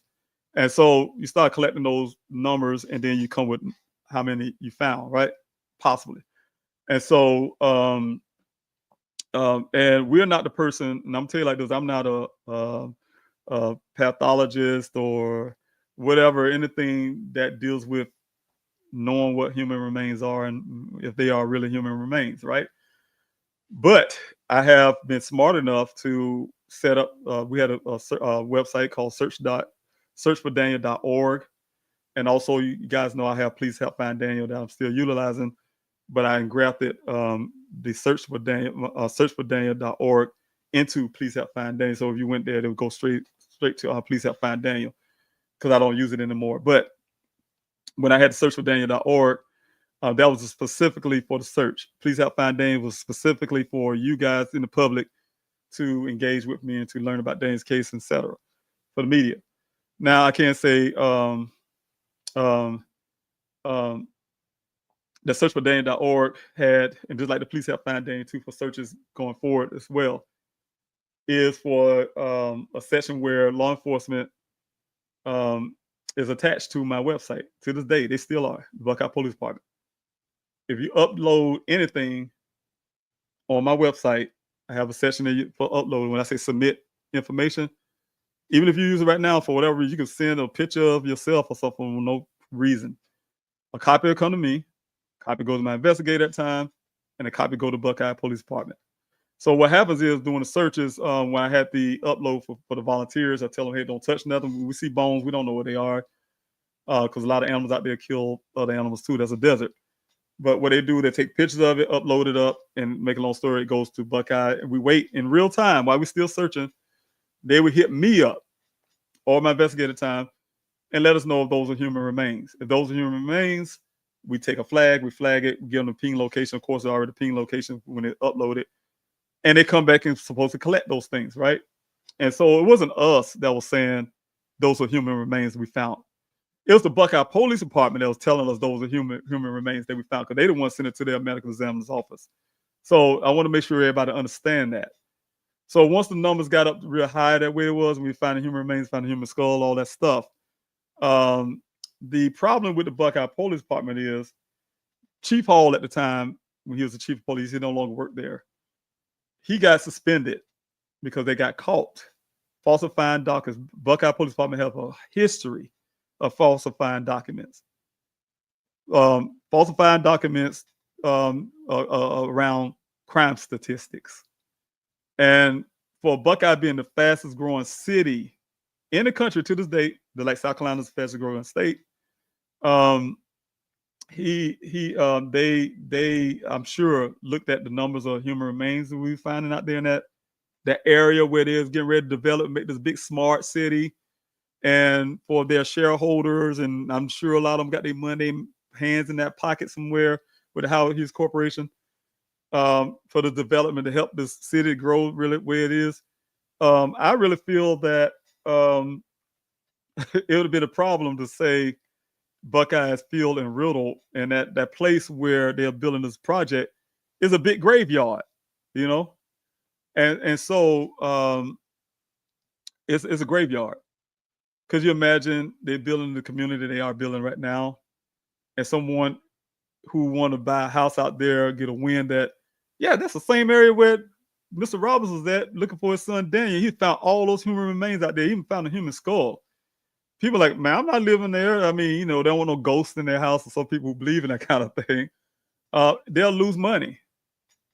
So, and also to keep the crime statistics down, they literally, and I watched them, and I started fighting Buckeye with it for a little while, and then I said, you know what, that's a battle I can't win, because again, the public would like to hear what law enforcement say, and they're keeping it stone. I'm just David Robinson, regular old guy who's looking for his son. They probably say, oh, he just biased a little crazy because he's looking for his son or something. So I say, you know what, I concede to it. I say, you know what, let Buckeye say what they want to say. So now they have it out there that we only found 2 human remains or something to that effect.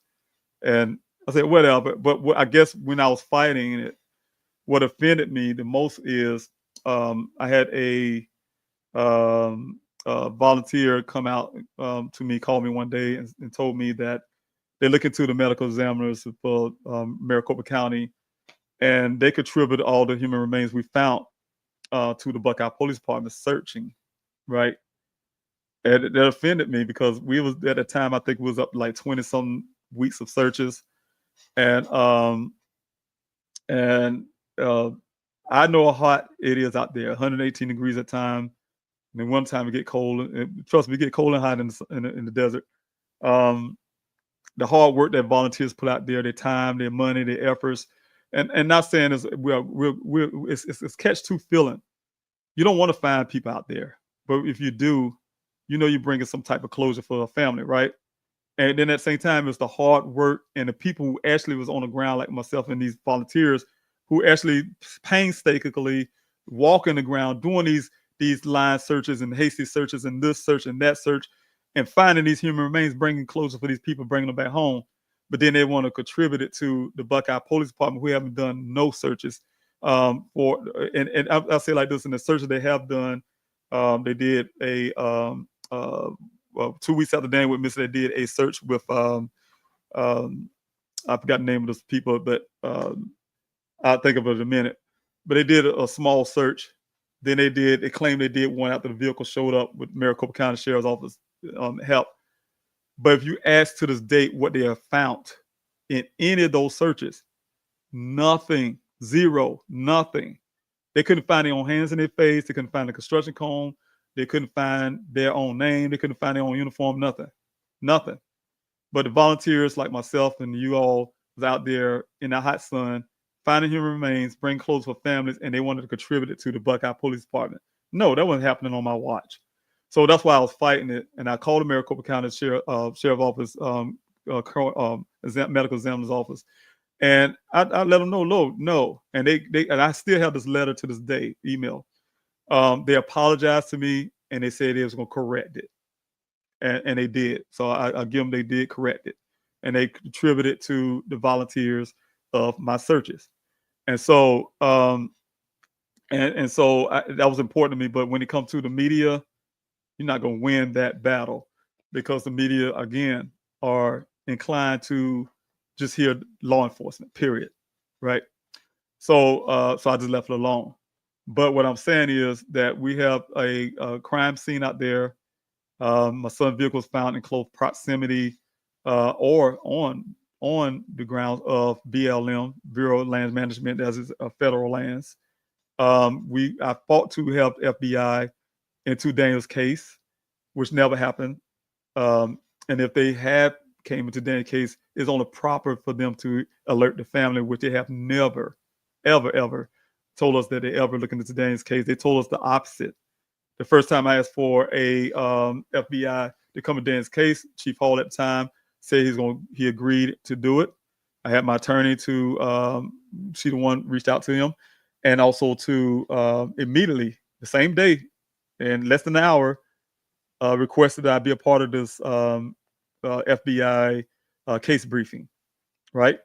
And he didn't respond, and I got a little uptight with my attorney at the time. She would tell you I was a little uptight. I was like, look, he didn't respond. She said, no, just give him time. You know, things sometimes they have to. He gonna respond. She had confidence in him. I didn't. I had no confidence at all in Buckeye Police Department. And she told me to wait. So I waited. I wish I did now, but I waited. And when I waited, I get a phone call from Detective Biffin. He said, oh, yeah, and like in a passing conversation in a sense. Oh, yeah, we had that case briefing. And I was like, my mom like, what? You know, I have to be a part of this.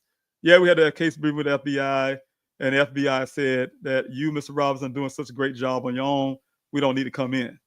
I was hurt and I was offended. I was hurt and offended. What do you mean I'm better than them?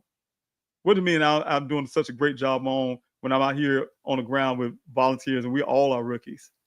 What you mean by that? You know, and the fact that I just had a family press conference out in the desert, and I was on media, had Dateline out there filming, telling people that the FBI is coming in. I was happy, telling my family, and then they give me that. You, Mr. Robinson, doing such a great job on your own, we don't have to come in. Like I'm better than the FBI. I was hurt by that.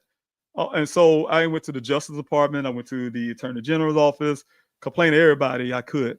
I even ate lunch with I'm not gonna put his name out, but he's part of the United States Justice Department. And I went to the Attorney General's office, and the Attorney General's office was the worst. They told me they don't handle things like Daniel's case.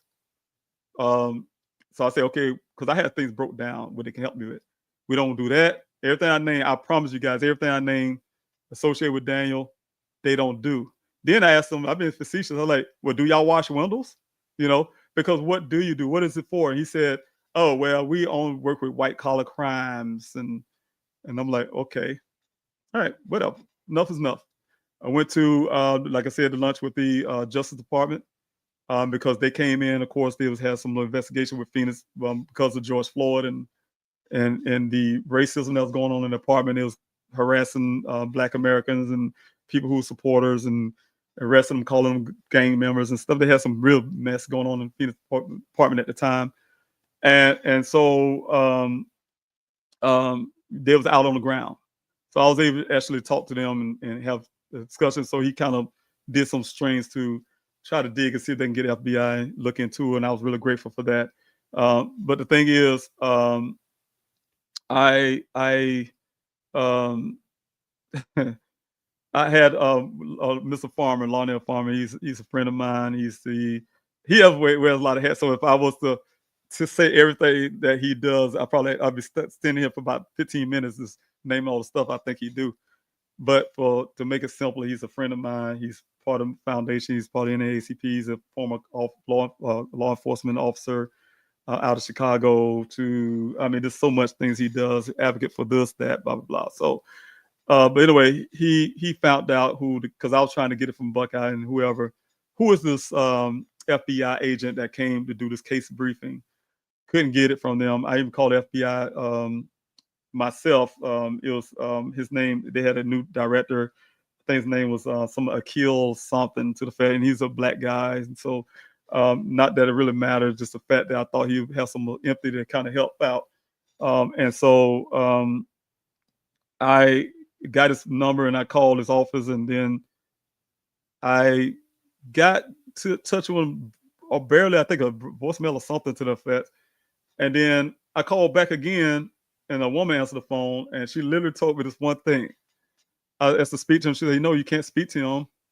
And she said, you'll never speak to him. and I promise you, and I didn't take it, I just hung the phone up and I tried to call the FBI again, and ever since then I've kept getting this little thing to push me off to somewhere else. But anyway, so he ended up finding out who this case briefing officer agent was, and I can't remember his name right now, but we decided to go have a talk with him. So we called his office and was able to get in, kind of let him know what's coming. We got there to the field office right there in Phoenix, and got out the car. I never forget, get out the car. They have a security station building type deal.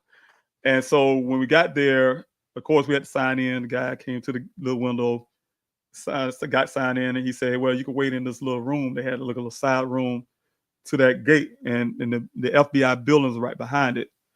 And so we sat in there, standing there and wait on him. And sure enough, this agent was coming, showing we could see him coming up the walkway from the building. And he had like 2 armed guys with him. They're plainclothes guys, but they're 2 armed guys. Came in, of course, you feel intimidated because these guys have weapons. And so as soon as he walked in, I reached my hand out, said, how you doing? My name is, as soon as I could finish, David Robinson. He started yelling at me, I know who you are. And just yelling at me. At that point, I'll be honest with you, I knew that day I was going to get shot by the police for no reason. So he is yelling at me. And he told me that the Buckeye police is doing a great job and to something to that effect and all the stuff. To make a long story, we pretty much, they didn't have the nerve to even let us in the building. Then offer a glass of water. Just got yelled at, pushed out of there. Not pushed literally. I'm not gonna put it out. They put their hands on us somehow. They didn't.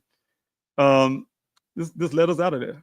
Be honest with you, I was more happy to walk out of there to get back in my car alive somehow.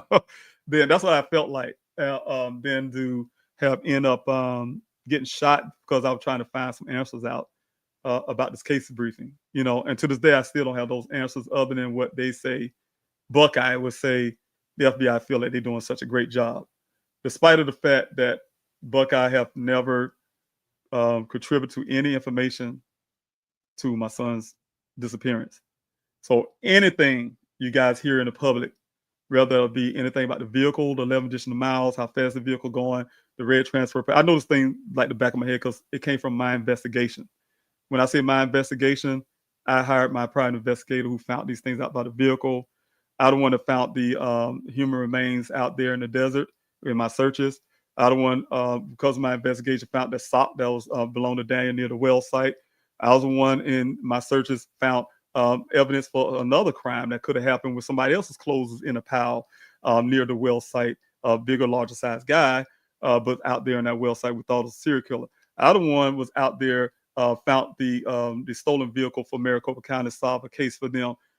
And when you look at law enforcement, zero contribution to anything that that relates to having any information that can help us find out what happened to my son. I mean, zero. So that's the reason why, people would look at me like I'm beating down the cops, and I'm not. I'm just a truthful guy, and I'm not afraid of the cops. That's the thing. I'm afraid to get shot by them. Not really afraid of them. I don't want to, but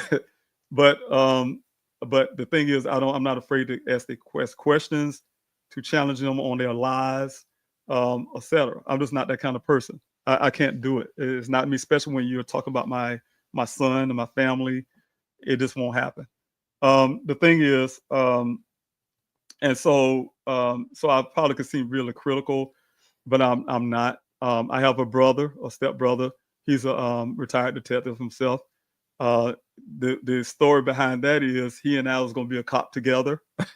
So in DC, and I backed out of it when I found they were shooting the rookies or whatever, shooting rookie cops or something to that effect.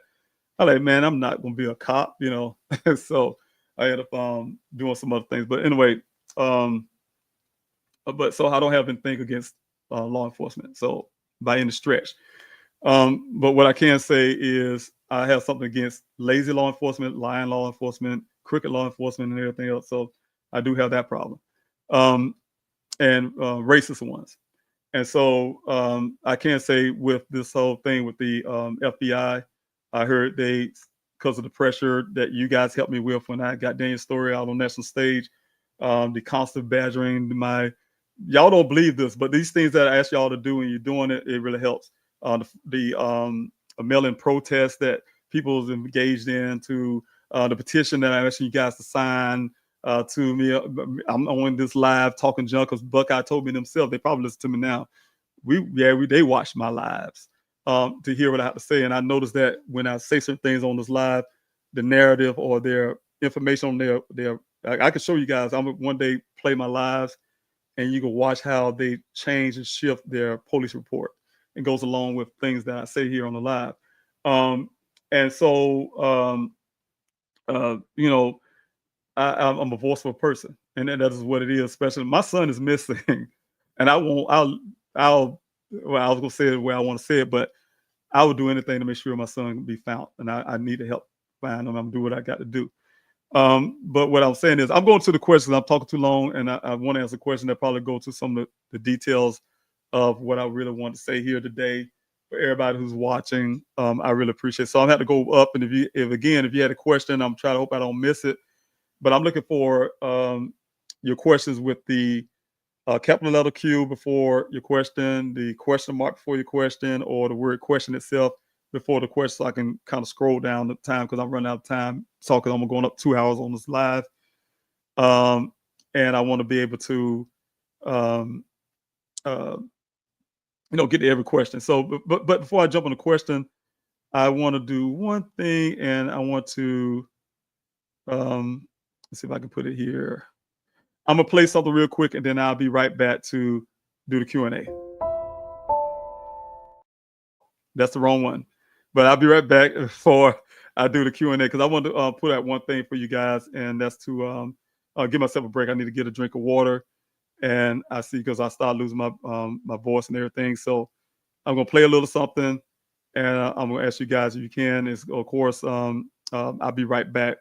I'm just gonna be able to go out and grab some water. I don't want you just sitting here looking at an empty screen right behind me because they'll be like, okay, where did he go and why he's leaving an empty screen? So if you guys can give me just a little small brief moment, I'll play one little clip, and then from there I'll be right back.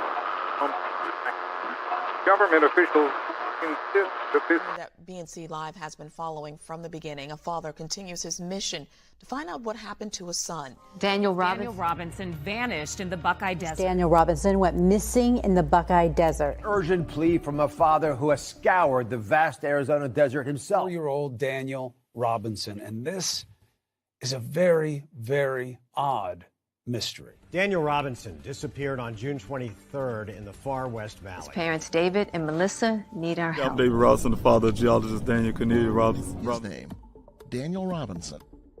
And leading the search, not law enforcement, but Daniel's father, David.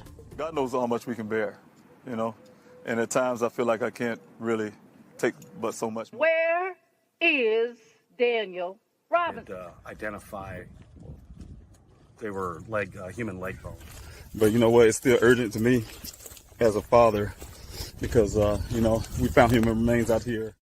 David Robinson had only one thought on his mind as he drove the nearly 1,800 miles from his South Carolina home to Phoenix. I had to find my son.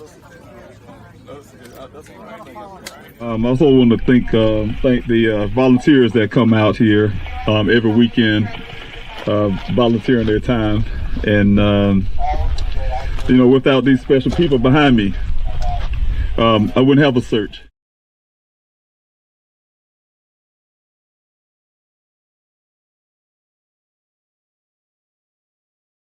How does a young man vanish off the face of the earth? How does that happen? No record, no sightings, nothing. He's just gone. And when I say a young man, I'm talking about 25-year-old Daniel Robinson. He is the apple of his parents' eye. A young geologist, music lover, good looking, great grades, the works. So why can't we find Daniel? I'm Nancy Grace. This is Crime Stories. And his dad, David Robinson, is using the GoFundMe money to fund his own investigation and the desperate search for his boy, his son, Daniel Robinson, 25 years old. What happened to him? How did he just disappear? David Robinson, sir, thank you so much for being with us. Tell me when you first realized your son just hadn't called in a couple of days, that he was truly missing. Yes, my son, on the 23rd, I did get a call from my daughter. She also lives out in Phoenix. And at times I feel like I can't really take but so much more. But in his weakest times, David says it's the volunteers that provide him strength. Everybody know that I call them my extended family. And so this visual is the same thing. We all here have one common goal, and that's to find Daniel and also to bring light what happened to other families. As the Robinsons' extended family light candles tonight, their collective light shines towards that day when their question is answered and Daniel comes home. Josh Sanders, 12 News. Thank you so much, everyone. Thank you so much. I want to say YGO me. Thank you so much for that super chat. I really appreciate it. Put a smile on my face. Thank you so much for your love and support. I really appreciate it. Thank you, everyone. I was losing my voice, so I had to get up, stretch my legs too, and get a drink of water. Excuse me. So it's been 2 hours talking. And when that happens, a lot of times I start losing my voice. So we'll say thank you so much again for the super chat. I really appreciate it. And those who have questions, I'm going to shut up now and so I answer these questions. If you have questions, again, do like Kim did here. Put the question mark before your question, the word question before your question, or capital letter Q. As something where I can know that it's a question, because what I'm doing, I would love to look at put everybody's chat on the screen, but I'm looking for questions right now so I can answer these questions on the session of this live. Please, by all any means, just like Kim did, put the word question there first before your question, the question mark, the capital letter Q, so I can know when I'm scrolling down I can find. If you're on the Instagram side and you want to have a question, I know I've seen some questions there and I don't see them because I guess it moved up, and I don't have the ability right now to go back and look at them. So if you had a question and you want those question answers, go ahead and put it up there now again, and I will be able to see it as I'm scrolling. I'll try to make sure I get Instagram first, so I control the other ones, but I can't control Instagram. I can catch it before actually vanish. So in it, recent clues. Yes, we have some recent clues trying to get law enforcement to, and I'm going to go backwards, trying to get law enforcement to make sure they do exactly what they say they do. I was alluding to that earlier when I was talking about this whole story. I was going to get to that point. But I want to, I have been fortunate to have people like yourself donate to my GoFundMe to help me get the search that I had on April 12th. And so I utilized that funding that I received for that search itself to get me there to remain in Arizona for almost a week. And so what I did is took that to be in Arizona, to be in law enforcement's face, because my goal was to do a couple things before the search itself. I had to do the recon again, make sure everything the same from the last time I was in Arizona. I had to get the equipment everything set up for the search itself. Also had to make sure I would go through Daniel things. You guys know the painstaking. You saw the story on America's Most Wanted Missing Persons when Payne, Lindsay, and I was at the Daniel's storage. Well, even off scene, off the cameras and all this stuff. It was a painstaking thing I had to do again. That's the second unit that Daniel stuff belonged. He had a larger unit at one point with all his things that was left over. Then we had to downsize, and then I had to let some things go then. And then this time I had to let everything go, except for some key things like the evidence and stuff. So what I'm saying is it was a lot of pain when I was there, but the donations helped me to be able to do that. But also that was able to help me for that same week, have the search on, like I said, on April 12th, but on April 9th, I was able to engage with law enforcement and to talk to the new detective that I started talking to since last year in November. Found out Daniel, and they wouldn't, and the crazy part, Buckeye wouldn't even tell me that Detective Biffin out of quit, got fired or whatever. I don't know what happened to him, but he's not there any longer. They didn't tell me that it would be a new investigator on Daniel's case.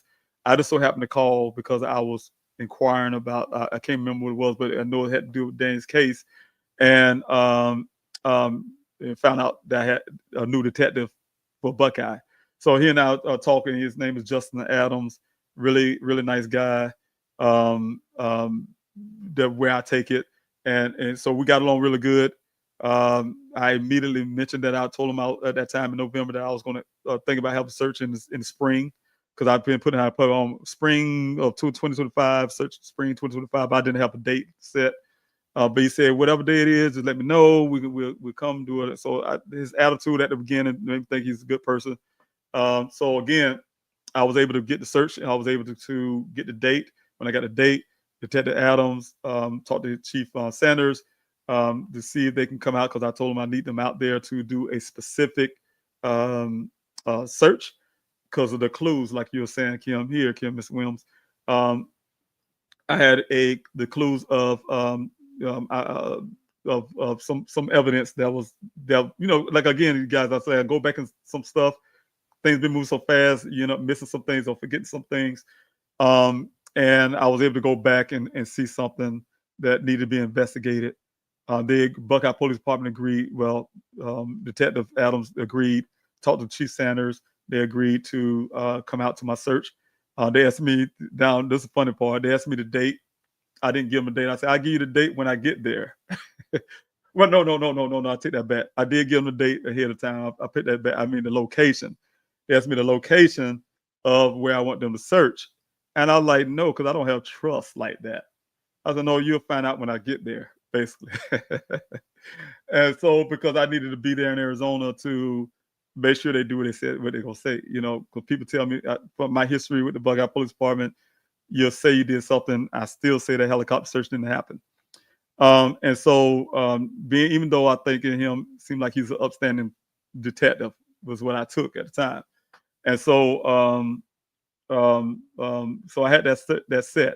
So to go back to your question about the clues and the tip of the not tip but the lead, I had a lead. I had some information that the Buckeye Police Department needed to investigate. They needed to search a specific area that only law enforcement can do with their law enforcement duties, their the legal aspects and things when it comes to Daniel's case, the way things need to be done, and if anything was found, they need to be the ones to find this, and so this evidence. So I gave them the location. Once I had everything, when I got on the ground in Arizona, I gave them the location when we got a day or two before the search, and so they agreed to be there, which they did go there. Not only did they search that spot, that the little small grid area I needed them to do, they went a little further, so I give them that. And also on the 9th, like I said, I was able to sit down with Detective Adams and his team and get a feel of who he is. Seemed like I said, a straight up person. We talked about the things over the case, and I've been very, very blunt. I mean, I asked him, look, I had to be very candid right here, right now. It's not a put down of the Buckeye Police Department. It's a fact. It's the way I see it and what's been happening. So to make a long story, of course he wasn't going to throw Detective Biffin under the bus like he would say, but he would have handled things a lot different, is what he says. Of course, I had Mr. Farmer. He always go to me when I engage with law enforcement, so he was there to hear. We also had our conversation that we have taken notes and everything else. But what happened is we was able to sit down and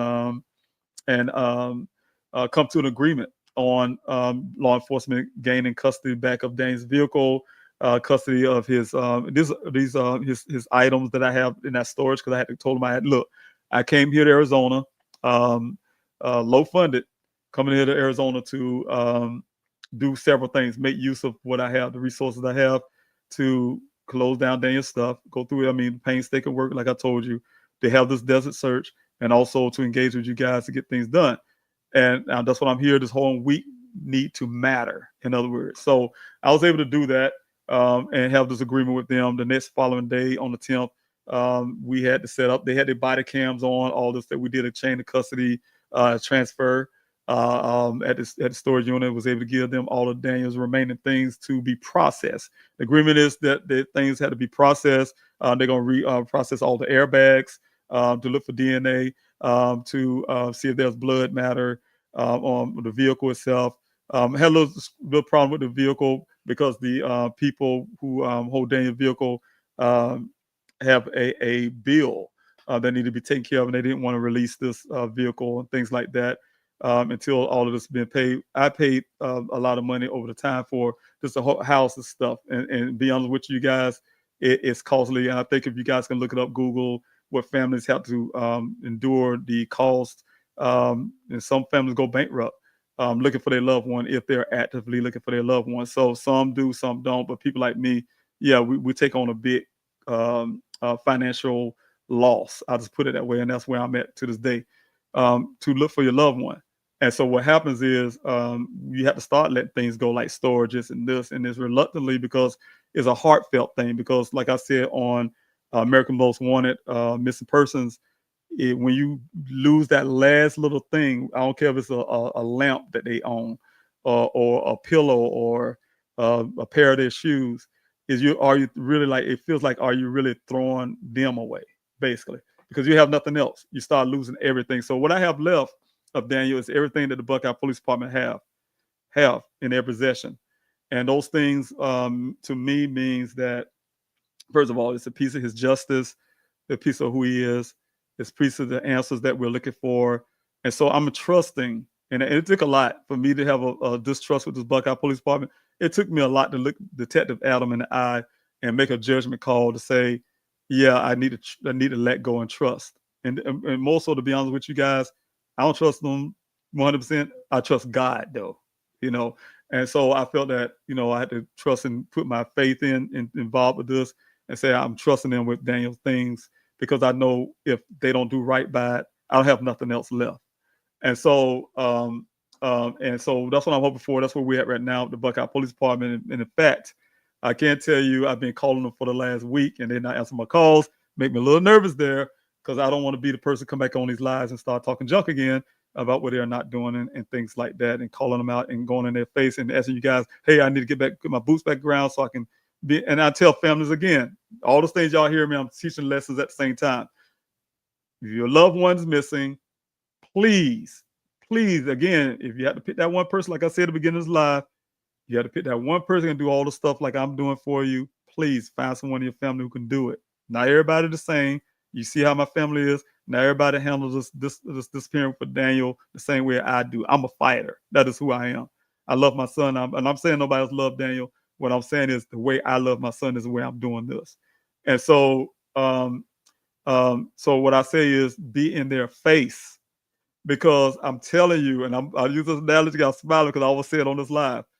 In my mind, in the hearts of hearts, I would have never, ever, ever, ever been that one family member who Daniel's missing, all in Arizona. I'm here in South Carolina, Columbia, South Carolina, and I'm sitting on the phone and I say crying or whatever emotion I got, and I'm talking to Detective Adam or Biff or whoever it is, and I'm like, y'all finding answers yet on my son? And they sit like, this is my mind now. This is what keep me going. In my mind, they sit at desks like this. We're out here looking for him now, Mr. Robinson. Yeah, but and that's the way I see it. And it might sound kind of funny when I say this, you guys, but that's the way I see it. I really see it in my mind that way. If I don't see you doing it, I don't believe you're doing it. And the reason why I say it too, because it's so true that they don't. Because when I'm not there in Arizona, I haven't seen no movement. When I'm there in Arizona, they did searches. Because I'm only behind. I have and what I will say is, the way I explain that is the factual part of that is that, look, how many times you ever heard of a word called cold case? There's no such thing as a cold case. Cold case means that we just stopped looking because we not looking for nothing else new. We ain't trying hard enough to find new evidence. Cold case is to say, to me, that they just vanished. We have no explanation. It's cold. We hit a dead end. We don't know what happened. You didn't go look. I have used the analogy before when I say, someone said to David, and I do this all the time, so you probably get tired of hearing it.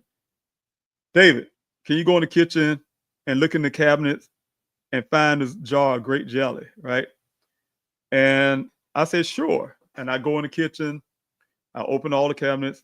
I'm looking around. I go in this other cabinet and I notice that it's filled up with stuff. And I just look in it and I look around like this and I shut it back and say, nope, there's no grape jelly in there. Now, technically, no one can say I didn't go look, because I got out of my chair, I opened the cabinet door, I looked around, opened it, and shut it, and I didn't see it.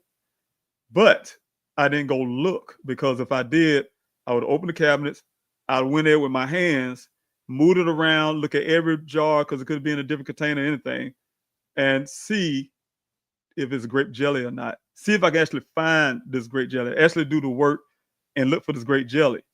Then I could technically say I really, really looked for this grape jelly. And that's approach that I'm saying that law enforcement have. They can do a lot of things to put a pat on their back to say, we did 3 searches, but how fruitful were your searches? Because you cannot tell me the Buckeye Police Department's search was a search to actually look for Daniel, outside of the fact to say we did something where we could put it on record to say we was out here looking. Because it's impossible to have a human skull a few hundred feet away from where my son's vehicle was found, and you say you use cadaver dogs, search dogs who are trained, cadaver dogs who are trained only one reason, to find human remains. And them dogs, the dogs, plural, a few hundred feet from where you started, can't find a human skull, because it never happened. Them dogs are never out there, just like the rancher would say. So what I'm saying is, but they'll tell a family we was out here with these dogs, plural, and it never happened. And then a family member would say they was out there looking for it. They used dogs, and they're telling everybody, telling their neighbors, their cousins, family, everybody. Yeah, they was out there looking. No, they wasn't. So what I'm saying is, unless I see it myself, I see the evidence there. It never happened. It never happened. Do not take it on the police report. I could write anything in a police report too. So to see if it happened. So long story short, look for evidence, ask for FOIA requests and things like that, paperwork, documentation, this, that, blah, blah. So prove that law enforcement is telling the truth is what I'm saying. So that's the answer to that. Any recent clues. Yes, I have some things that's in development now. I have some other things that's out there, but I can't talk about those right now until we have to go look.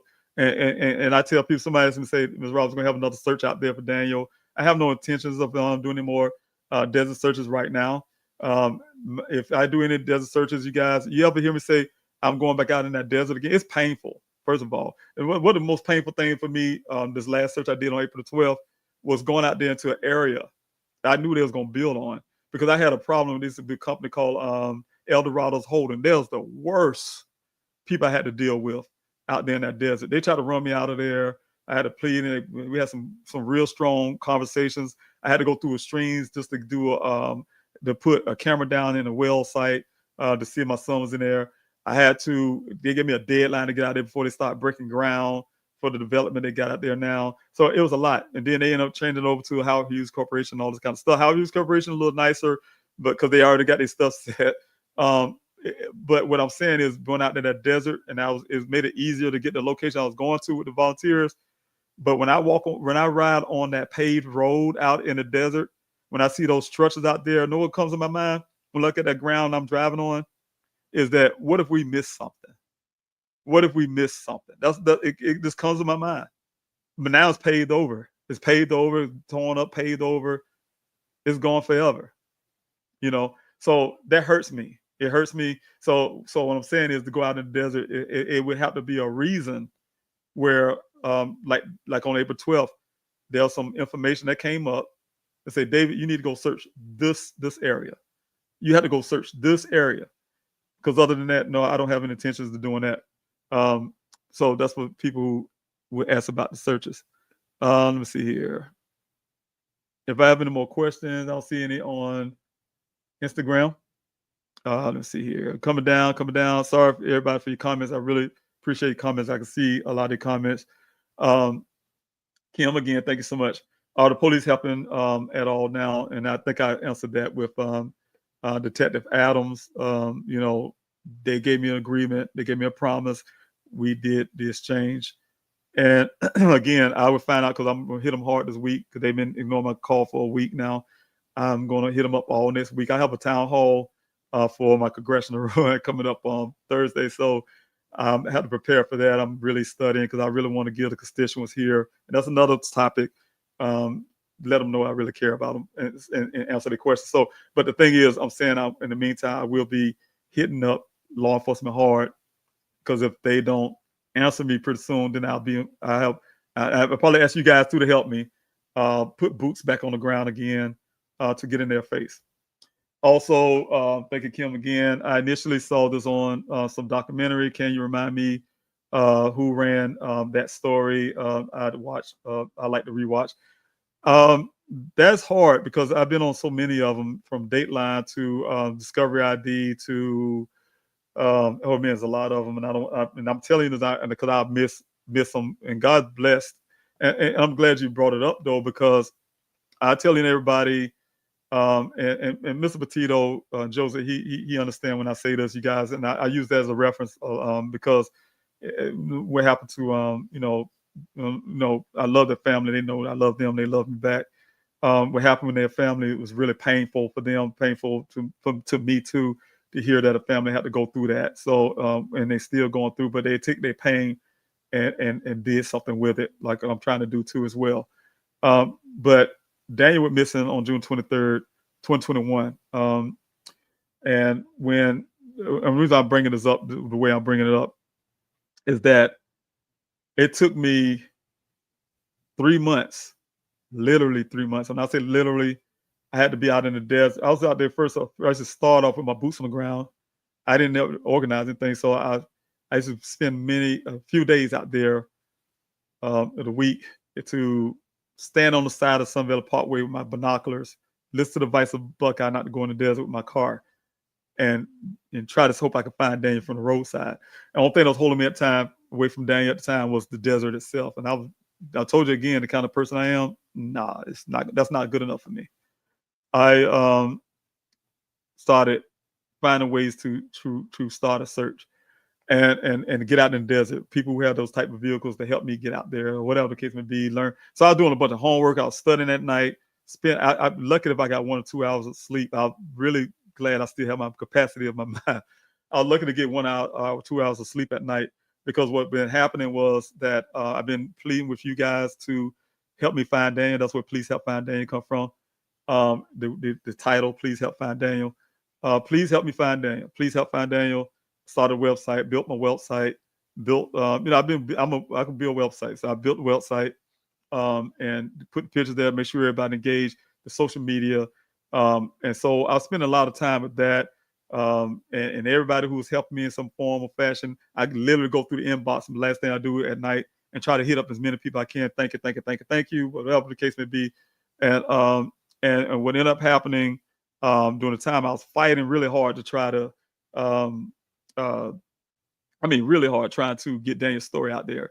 I couldn't get the local media to do anything much until Josh Sanders and Nicole Griggs is 2 people who were local reporters at the time in Phoenix, Arizona, took interest in Daniel, took interest in what I was doing when I started getting started that search, and they helped me out, and things started happening locally from there.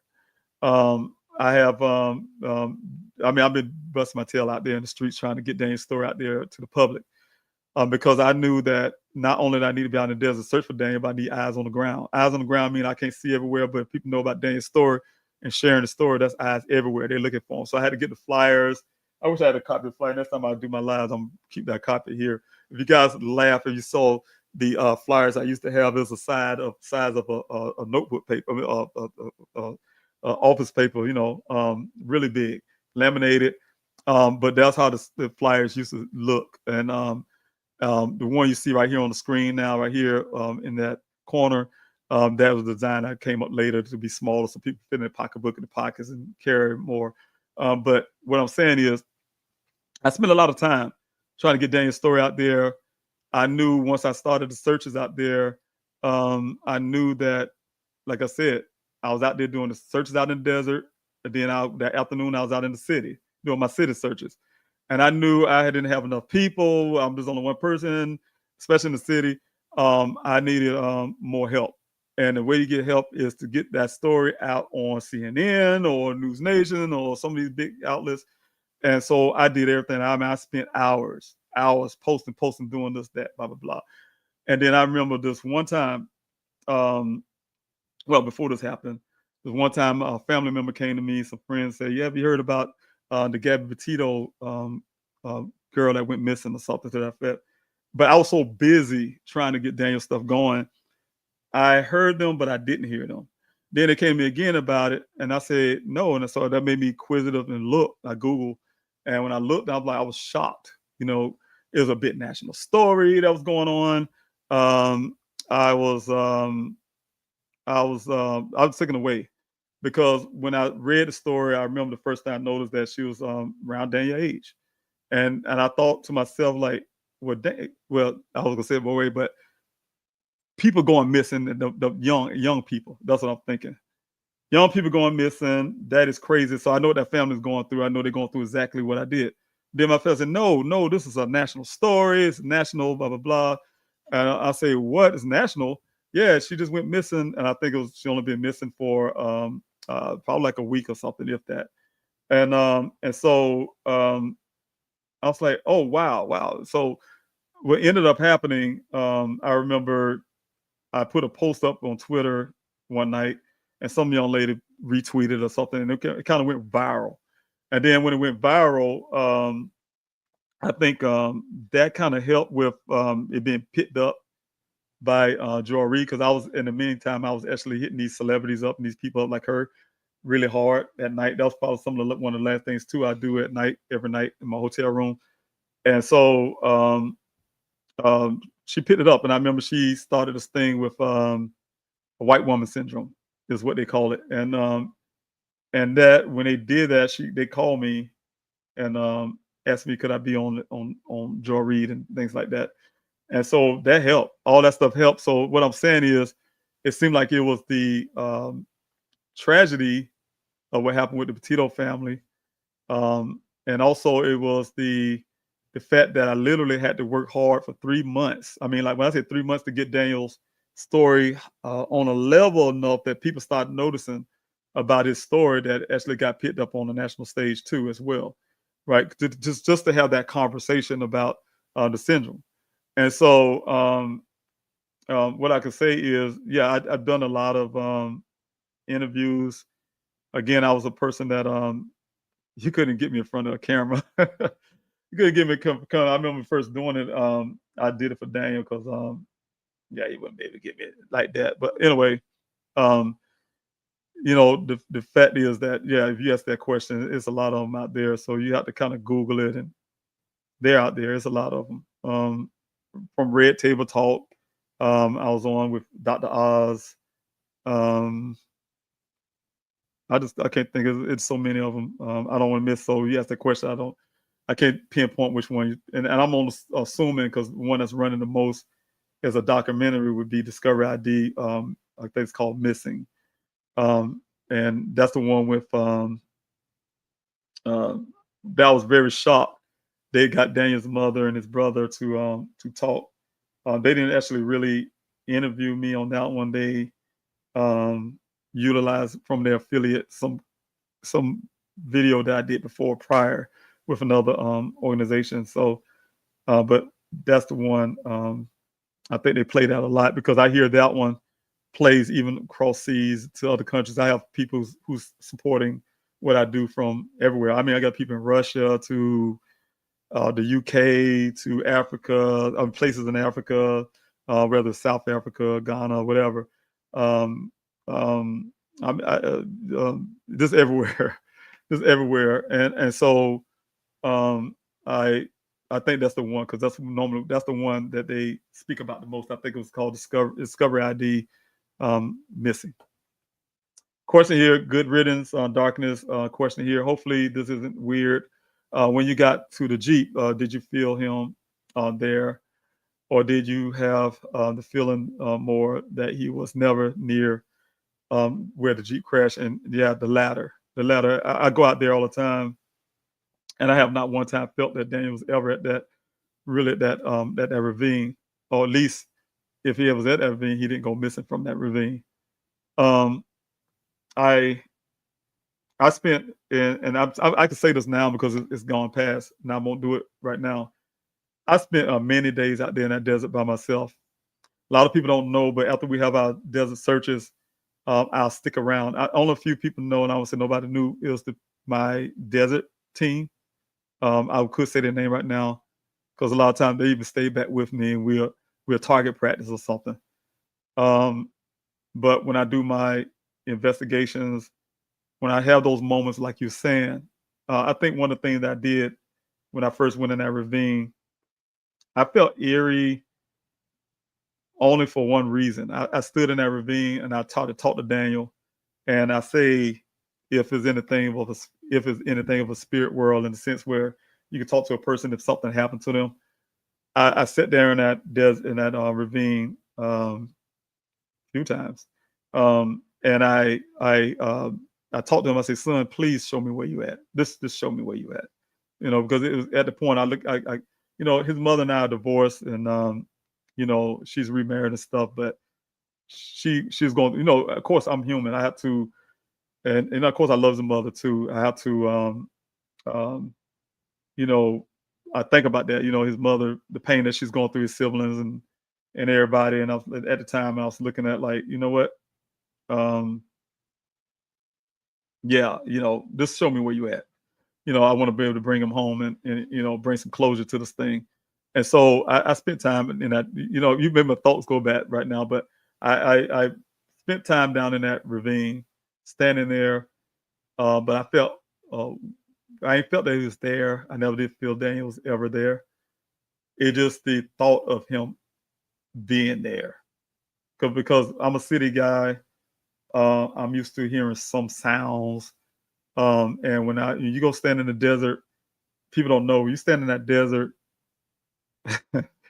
it's like outer. It's no sound to me. It's quiet, too quiet, and it was too quiet where I could hear the wind. I could hear a bug even laying on a twig or something. I don't know. And it was too quiet, and then I stand outside the ravine, and I look around and say, if my son was here, which direction would he go? Then of course, the logical thing would always be to follow those power lines to get to somewhere. I mean, man put the power lines there, so I mean, it's gonna lead you somewhere. And so, so I spent a lot of time to see if I could find clues to either if I just can't feel Daniel, he was there, or somebody who put their vehicle there. I always look for something that law enforcement miss. We miss volunteers. I try to spend a lot of time looking at even little rocks. I could find a little button or something, something small. So I spent a lot of time in that ravine. Yeah, I spent a lot of time there. But no, I never felt that Daniel was at that. I never felt he was in that ravine. I'll just leave it that way. I don't see no questions on Instagram, so I'll continue on the others. Thank you, Kim. You have a lot of questions here. Thanks so much. I have another question here. What are the instincts on Ken's statement? Do you get the feeling he was telling the truth? No, I do not get the feeling he's telling the truth. I'm not calling the man a liar, but I don't feel like he's telling the truth, if that makes sense. I'm not calling the man a liar because I don't want to get sued either. What I'm saying is I don't believe his story. I don't believe his story is like for all the reasons I told you earlier. It don't add up to the evidence. Also, for me, personally, I look at him as a suspect. Because if I were in charge of somebody else's case, if I was law enforcement, I was Detective Adams or Biffin or whoever in charge of looking at someone's case, I know the first thing I would do, if anything, somebody, God forbid, have a loved one that found deceased in the home, and the spouse or whoever called EMS and say, "Oh, person's no longer here." The first thing law enforcement do is look at the person who, the husband, wife, or whoever, last person spoke to, whatever, right? As a suspect first, be honest with you, they have to, because they have to rule that person out. And the way that law enforcement ruled Ken out without looking at his phone records, without looking at his ping locations, without vetting his story, without even taking account of the story that he told me. And this is written in the story notes that I have put together right there in his face. Just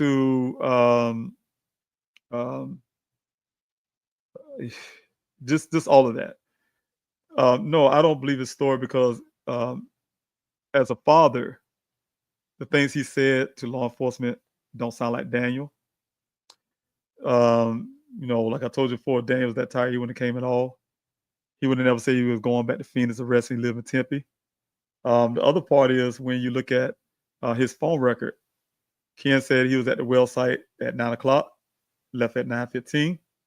The record says that just for a phone call, Daniel was looking for directions and hit him up at 9:28, called his phone at 9:28. That's well after 9:15 when he said he never heard from Daniel from that point. Daniel waved off and was gone at 9:15. But then once I'm sure they got wind of a lot of stuff, he changed his story then. That's another thing.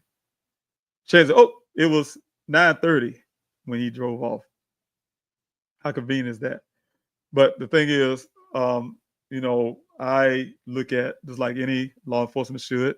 I'm not an expert, but I should be. As a matter of fact, you guys, I was at one point in Arizona thought about getting my PI license, because I was doing my own investigation. I'm putting time in, and so I would look at another thing. Like I said, the information I would have got for the cell phone to I brought him in for questioning.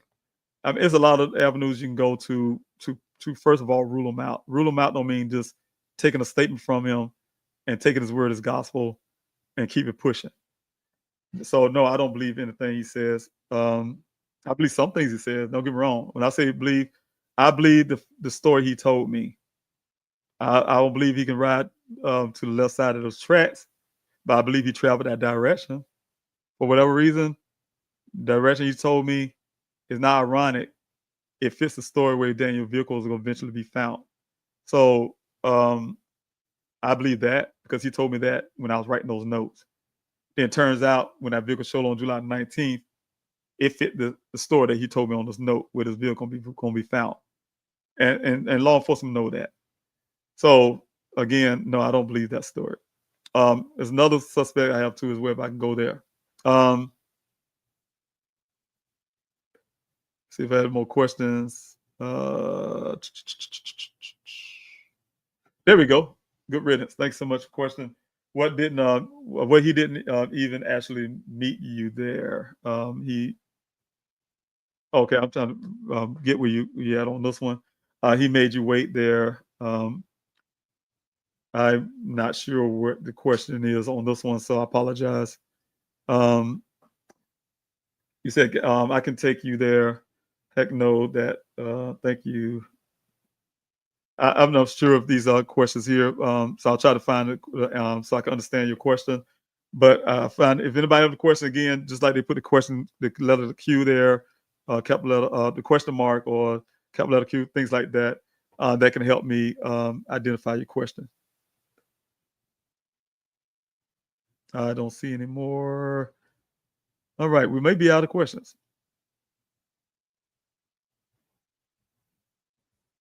Okay. And if I miss a question and you don't hear your question, please forgive me and ask again. Okay, I have one here again for Kim. Has the FBI been involved? I guess that would require PD to request help, but just curious. As far as it stands for me, my opinion, no, they haven't been involved. They've been involved enough to say they could put some on paper to say that we did a case briefing to say, oh, Buckeye, y'all got it handled. That's what the way I'm hearing from Buckeye. So that's the stint of law enforcement. You listen to Dateline, they said they reached out to law enforcement. They said they're not getting involved. They reached out to FBI. The FBI said they're not getting involved in the case, but they kind of watching a little bit, in a sense. As in for the requirement of the PD, yes. I have been, for those who don't know, I had to go. I'm a military guy. Again, I'll tell you guys, when I went out in that desert, for me, I remember that first getting in that terrain. I had I studied that terrain. I knew everything about the ravines. I know about the washes. I know about the vertical and horizontal mines, the prospect mines. I know about the gold rush days. There's still gold out in the area. I know about the lands out there in the 80s, the battles they had about the land. And I know about a lot when it comes to Sun Valley Parkway, all that area out there. I know about the water issues, everything, right? I study. While I was trying to search for my son, that's what I did at the hotel at night. Like I said, I barely got sleep. And so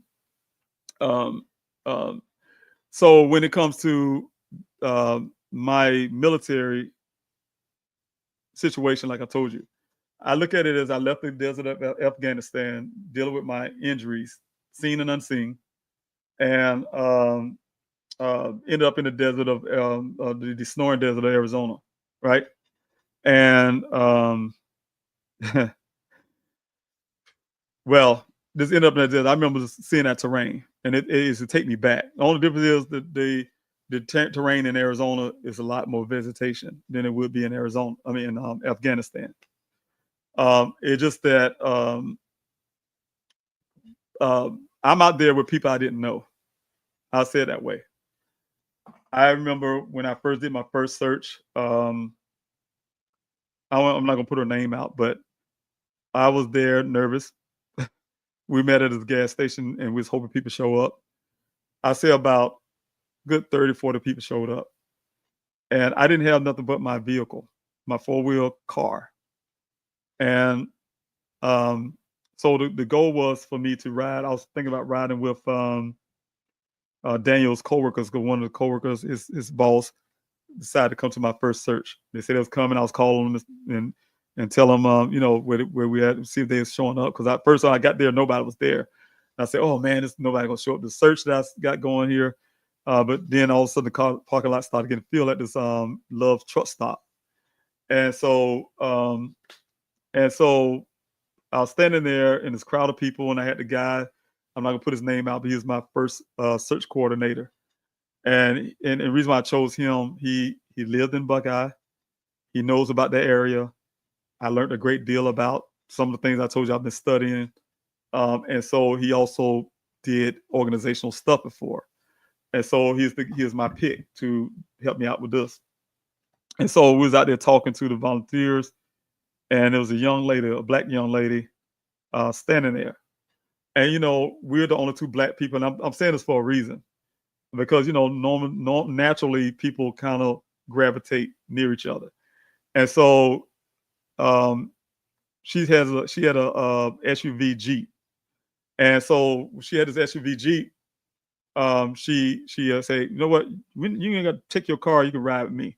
Make a long story, we rode out there to that desert for the search. We followed Daniel's boss, because we didn't know the only thing I wanted, I'll be honest with you, when I first started that search, the biggest thing I wanted to do when I got out in that desert, the first thing was to get to this well site. I needed to get to this well site, you guys. I'm telling you, that was it. Everything else at that moment didn't matter, outside of the fact that what mattered was Daniel's missing.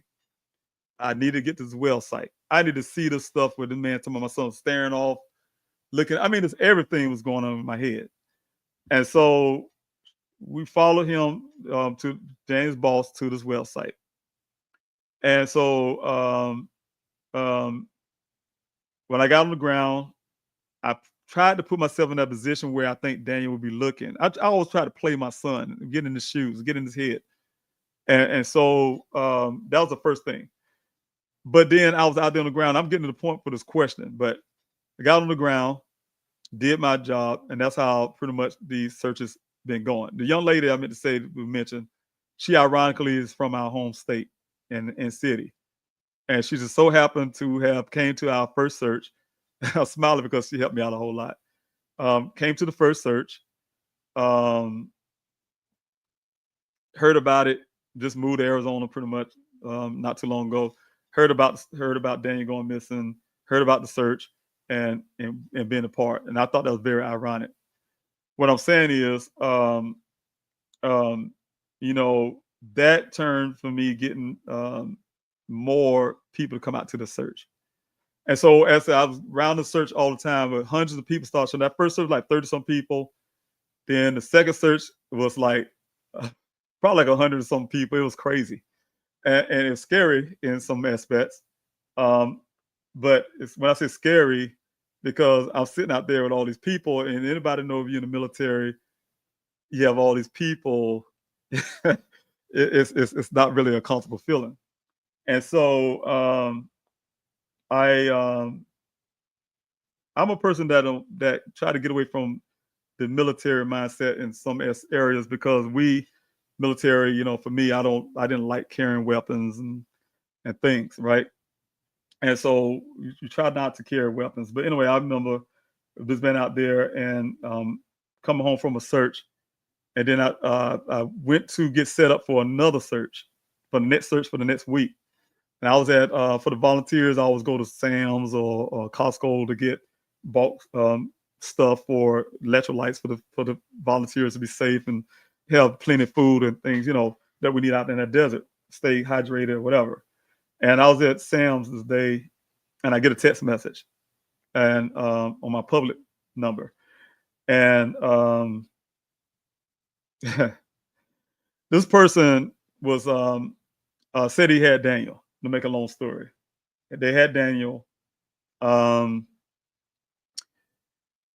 not go into details, it'll make me feel a certain way, but they say they broke his legs and they had him hostage or something to that effect and stuff. To make a long story, I remember when I first saw it, I had mixed feelings. I got really angry, almost slung the stuff off the shelf I was at. Got really angry, especially when they told me they broke my son's legs and stuff, and but I kept my composure. But anyway, it turned out to be this guy started asking in the sense of money to. Well, first he didn't ask for money. I said, well, I kind of figured he wanted money. I told my private investigator.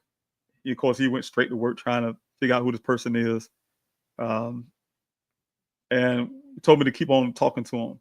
Just keep talking to him, and we're gonna figure this out. So it took a lot of muscle for me to listen to this guy. He was telling me he knew who had Daniel, and but I had to do what he tell me to do, basically. And so the things he wanted me to do is he wanted to help me because if people find out he's trying to help me, they'll kill Daniel and him. And so, I mean, man, you guys, I'm telling you this right now, but it really messes with you. It really hurts you in all kind of ways. And so I had to play the part with this guy. And to make a long story, at the end, it started turning to, he said, I don't want your money. I want to do, then eventually it's about me meeting him for whatever reason so he can show me. That wasn't going to happen. Then when I asked for proof of life first, that's when all of his things fell apart, right? So long story short, my investigator found they were using burner phones because I was getting a lot of those. They were using burner phones. It was text messages, and I don't know how, the sake of me, how they got my email address, but they started emailing me too and telling me they're watching me, and if I don't do this, there's gonna be bloodshed, and pretty much kill me, basically. And that's for me looking for my son, right? And then so when I go out in the searches, people don't know, you're hearing this in the public now, but I had spent many days out there looking in the crowd when I'm standing there doing my safety briefing, and I have all these people line up, and I have to watch, and everybody carrying weapons. Everybody. This is Arizona, open carry state. Everybody carrying weapons, and I was taught then by Arizona, from the Arizonians, would say, you got to assume everybody carrying. You just got to assume it because that's what they do. It's like the Wild Wild West, But fortunately, South Carolina's that way now too. But I stand out there and I watch because I had death threats, and I'm standing there and I talked to my private investigator, and he said, David, you need to carry. I was refusing to carry because I wanted to try to leave that life back behind me from my military experience. And so it was hard for me to want to accept that, right? And so but ended up happening, I was getting the death threat so much, I ended up going to the FBI about it. So let's go to the question you was asking. I went to the FBI about it, the same one, the Phoenix field office, and let them know about the threats, gave them emails, this, that, blah, blah. They took a report, but said they can't do nothing about it. And they told me, now this to me was separate. They was threatening me directly, right? But they told me that I have an open case with the Buckeye Police Department for my son going missing. I need to have the Buckeye Police Department invite them in to look into who's trying to kill me or threaten to kill me, right? And so I did that with Detective Biffin and the rest of them. To this date, they have not one time tried to find out who was going after me. They had one time tried to help me, didn't take a report, anything. And so I take it as they didn't care if something happened to me or not. So I took my investigator's advice. He let me borrow his sidearm. So if you guys see me in the videos, I'm in the desert, I always got a sidearm under my Yeah, it started that way with my investigator looking out for me, and then I ended up buying my own weapons, and I had to carry my. I mean, it's bad. It's bad. And so what I'm saying is, FBI didn't help me at all on a lot of fronts to answer that question. And to feel the way I was said, the way one officer said, and I'm not gonna say, who says this, but the officer says he called it the field officers there in Phoenix glorified police officers. That's all they are. They're glorified police officers with a name, with a level that says I'm an FBI agent, but it is a glorified police officer. Their buddies in the Buckeye Police Department is their buddies, and they're gonna look out for their buddies over anything. The blue is always gonna look out for the blue, and I've been learning that over the years, and that's the way the culture of law enforcement need to end, with the blue, looking out for the blue and not looking out for the citizens and the people they serve. So there's a problem. Get your priorities straight. And I've been saying that on my campaign trail too. Get your priorities straight. So that's what need to happen in this country about a lot of stuff. But anyway, but that's it. But that put me on a little emotional part of things when I had to go through that about hearing things about my son. Good riddance, Dart. Thank you so much. Okay, I have a question though from baby Ray of Love. I guess how you say that. Hope I'm not saying it wrong, but I believe it's a question. But if you have on Instagram, please the same thing. Put a capital letter Q, question mark, something like that for any question I can identify it. I just happen to see this. But you had a question there, I believe, that says, do you have a group where I guess volunteers can join to help search? Not necessarily a group. Normally when, because, I'm putting it, and I'm telling you guys, I have the Daniel Robinson Foundation. I don't have people who want to join the Daniel Robinson Foundation. I need people. And that's why I put out there, if you want to join the Daniel Robinson Foundation, please help us out by joining. We want to bring people on. Other part is we need funding. Everything I do need funding. Whether I'm doing this right here, trying to advocate for missing Americans, running for Congress, of course, no campaign can run without funding. Stuff like you said for the Daniel Robinson Foundation, again, like I said, all those need funding. And so the hardest part for me, believe it or not, for a person who was able to get a lot of funding for my searches for those 50 weeks of dead searches, plus the dead searches and flyer distribution and billboard, all the stuff, it was God, because I'm a person that hate having to ask anybody for anything. When I say hate, I don't want to be the person that asks anybody for things. And so it's hard for me. It's always hard for me every time to ask for donations, but I do it. It got to a point one time I wouldn't hard to do it. My team always had to encourage me to do it every time. Oh, you need to raise the GoFundMe up a little bit. You need to raise, and it's always been hard. It's a challenge.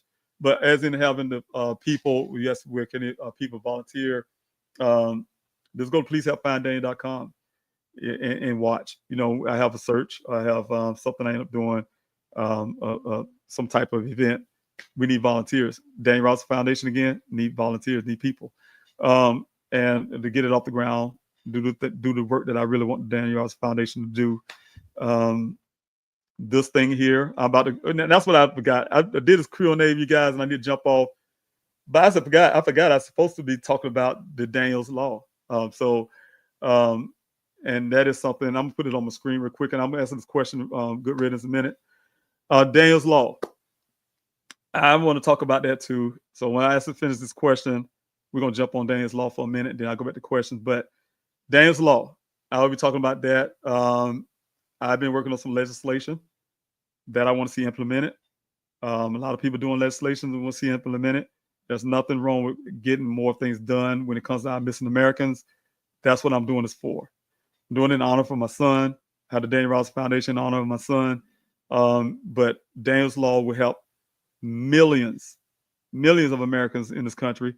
It helped over 600,000 Americans go missing every day, 3,000 a day, 3,000 a day, 600,000 a year, 2,000 a day, which are children. To help these families, and the Daniel Law, I want to put out the whole details of it, but I'm right now I have a meeting with coming up meeting with a senator to try to get it for my state. I have putting in some work to try to get it out in Arizona, since Daniel went missing out in Arizona. but you guess, I already know I'm running for Congress. And I'm a person like this, and I'm not trying to just put in a plug for my campaign, but I'll be honest, I'm not a person that's going to wait to get in office to create some legislation. I'm creating my legislations now and hope to get it implemented when I get in Congress. So that's what I'm looking for. But anyway, this helps millions of Americans. It'll give families access to information that they deserve, to give the families the tools and the legal rights to certain things that's out there. Also, it'll modernize the system, utilizing technology and things that we should desperately have been using a long time ago. And also, it will give respect to the law enforcement, the current law enforcement, current laws. Excuse me, I said the current laws. But it also back up a little bit, modernize the system for law enforcement, give them the tools they need as well. But also, like I said, respect our current laws, because we do have laws in our country. So those things I had to take in consideration too when you come to crafting some legislations that will help families, right? So I want to talk about that. So I'm talking about all the stuff, and I have to spend over 3 hours on this live because I really, really desperately need all your support on everything I'm doing. I'm just a regular old guy who retired from the military, who is not only just a combat veteran, but I'm a disabled veteran. Did serve this country honorably, retired honorably. Would do it again. I raised my right hand, something I did for life. And try to recover from some of the things that had to happen when we were in our time of war. And so, everyday American, you can say I'm part of the working middle class, or I'm probably just like many of you. I don't have millions of dollars, but I'm someone who have a missing son, and really trying to do everything I can to help other people. That's the simply put. Try to help as many people I can, and I'm just utilizing myself, my time, my energy, who I am as a person, you name it, just to help somebody else. And when I do that, it's to do right here. I kind of navigate right here, Daniel's Law. When I do it, it will be to create the Daniel Robinson Foundation. When I do it, is to do some kind of event or something to bring awareness to someone's family member case, who otherwise would not have a platform or anything to have nobody even listen. So I feel it's my duty as a human being to do something with something that I do have. So again, I just want to talk about Daniel's Law really quick before I ask the question, then I'll go back with it. Work for the state. Didn't he technically? No, he worked for Mason's New World. Daniel is a engineering company that assess wells, groundwater, things like that. They make sure that Arizonans have safe water to drink. Make sure that like communities that's being built, for instance, are not ripping off people by building these communities, and these groundwaters do not, because by law they have to have 2 wells, these communities, first of all, and by law in Arizona, before you build any community, they got to have support by groundwater, and these groundwaters have to have 100 years of water, can produce 100 years of water, and every 100 years it got to be able to recharge itself, right? And it got to be able to recharge itself. Now, it can't just be good for 100 years and then gone. So the thing is, have to have the ability to do that, and only scientists, that's their job to do that, and that's Daniel's job. But Nature's New World is an engineering company, a company that does that, test the waters, make sure it's safe to drink, and all that kind of stuff. I learned a great deal about the water, how they do things. The deeper they go in the ground to certain levels, so some levels go so deep as for farm, like shoot out in the field, the water. Some levels is for drinking water, some levels for cattle and things like that. So I mean, it's a lot. All right. But anyway, let's see. Any more questions here? If you have a question, put the letter Q, question mark, the word question. Thank you, Good Riddance, again, for your question. Did Daniel work for the state or as a geologist? No. Major New World is the first job that Daniel had, and the only job that he ever had. So No, but it's a private company. Lucia, check flight logs of helicopter reveal Buckeye police recording sooner than later. Ken's story does seem suspicious. Where is this person now? I do not know where Ken is. You know your son best. Yes, I do. So don't waver on your gut feeling. Okay, who is that other guy coming out of the whale site trying to get you to Ken? I do not know. I don't know his name. He would not tell me his name that day. I don't know. I don't know if he worked for Nature's New World or he's Ken's buddy, or I do not know who he is. But whoever he is, he was very suspicious to try to interrogate me to find out why I want to speak to Ken, instead of Ken coming up there when the company called and asked him, tell him that I was out there waiting on him. Is he an employee of the same company? I'm not sure. Daniel worked for. Yes, I agree. Why was Ken on the defense when you first met him? I don't know. Inconsistencies in Ken's story makes him the main suspect. There's no reason to change. No, and I again will continue until otherwise rule him out as a suspect. Think he's a suspect, in my opinion. Nice guy, probably. Suspect to me. Lucille, are you keeping all your notes in a safe place? Trust me. Yes. And copies given to people you can trust. Times, date, people, names, involves, timelines, etc. Yes, all the above. Question. Okay, I have a question on Instagram too. Baby Ray Love. Question is, was his cell phone located? Yes, it was. Matter of fact, thank you so much, and I'm gonna come back to your question, Kim, in a minute. Let me put this out for a second.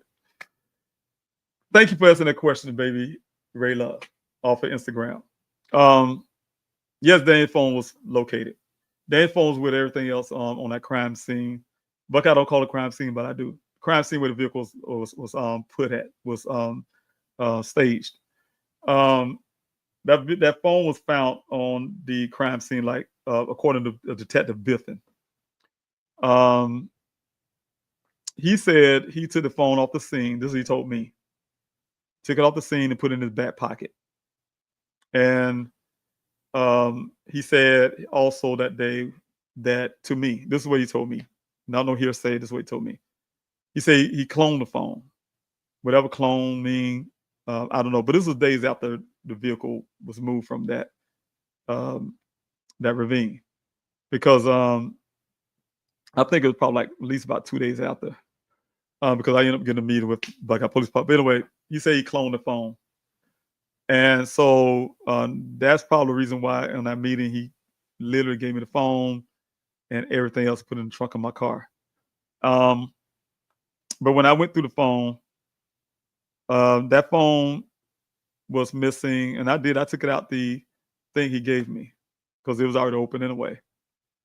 And that phone was missing Daniel's memory card. And it's a memory card I bought Daniel. He asked me for a memory card, I think some months before, but anyway, he asked me for a memory card. I get him a memory card. And it's missing his memory card. I asked Detective Biffin, where's the memory card? He said, bro, that's what he told me about the pocket thing. And he said he didn't see a memory card, to make a long story.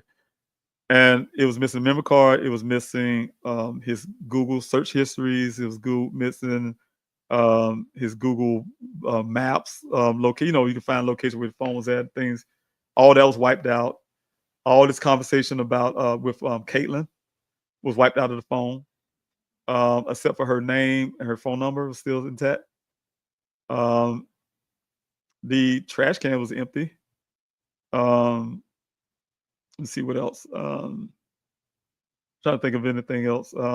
But the phone was everything else when it comes to my text ever in the history of his phone, his mother, his friends, bill collectors, whoever, all intact. Also, it was the calls that morning. That was still intact, as far as I know. What I've seen from that. even though, like I said again, what's weird about that though is the calls on the phone itself, timestamp wise, don't match totally with the phone record that you get from T-Mobile Sprint. And I still have that stuff. Like someone asked me just now if I keep those things. Yes, I do. I got all of that. And Buckeye should have it too. But I can't say, yeah, that phone itself, yeah, it was there. It was there on that scene, according to Buckeye. But it was missing a lot of stuff. A lot of things I was able to get back. I had another question. If you're listening to this, and I'm about to say your name just now, you asked a question on the phone, and I don't want to forget, because I do have a really, really tough week this week coming up, because this one here behind me at the town hall coming up Thursday. You asked about the Mal IQ, and if you're listening, because I'm going to tell you this on the phone anyway. For those who want to know about the Mal IQ app, I was going through Dane's phone because I started then thinking of ways that I can get locations, because I couldn't get it from his phone because it had been wiped off. So I ended up looking at all his apps. And when I looked at all his apps, I started questioning, Googling, and find out what these apps are, because Dane had a lot of apps. And I started going through each of these apps and see if any of these apps can hold history of location and things like that. And one that stood out, and it was Mal IQ app. It's called Mal IQ. And so I couldn't find anything in the app itself. So I figured the developers or the person who owned the app could do it. So I did do the painstaking work and make sure I got the direct person who created the app. And his name, I'm gonna give his first name Charlie. I know his last name, but anyway, I called him up and we had a conversation. I was able to get in contact, had a conversation with him. He was able to give me the logs of it. And then in terms, he didn't want to give it to, I guess first he told me, it was kind of weird. I told him about the Buckeye Police Department. I'm going to share it with the Buckeye Police Department.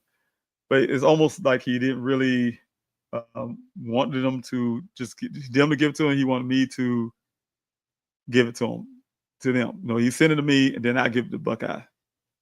And so I was able to do that, give it to the Buckeye Police Department, the copy that he gave me of the sheet with all the information that they had. But he did give me this one specific thing, because I think Buckeye ended up hitting him up.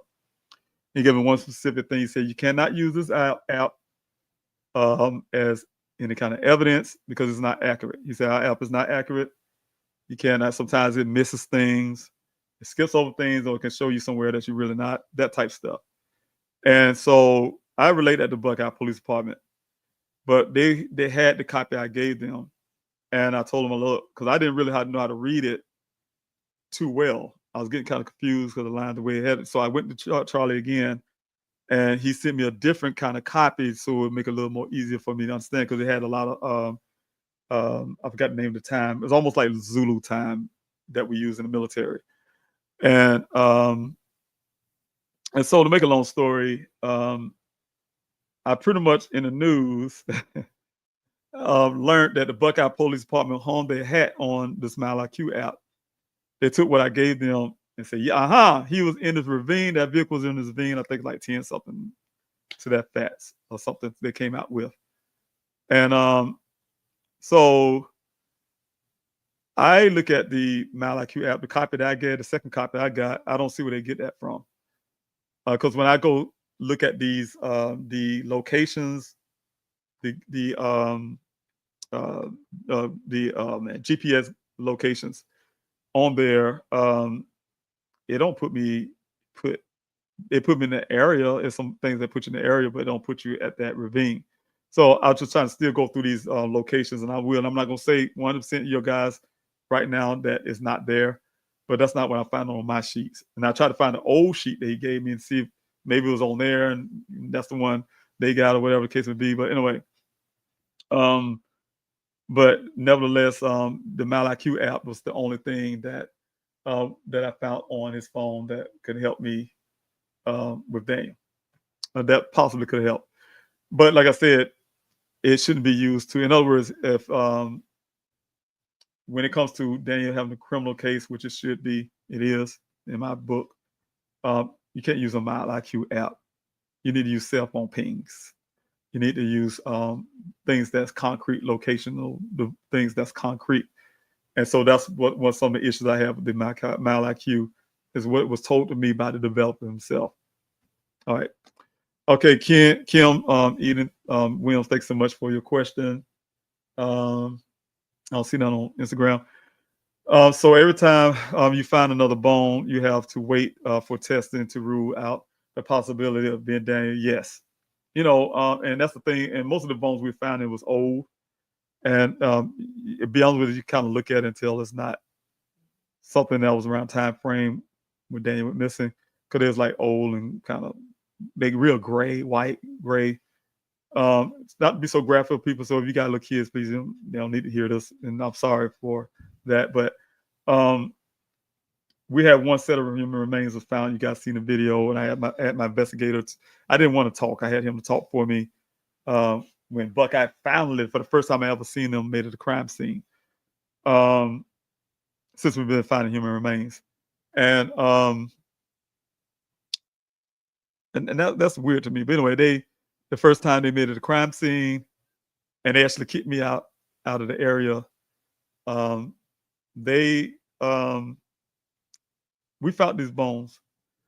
My investigator and I actually I got a call from, and somebody asked me about this. I'm smiling about it because I never known there was so many psychics in the world until Daniel went missing.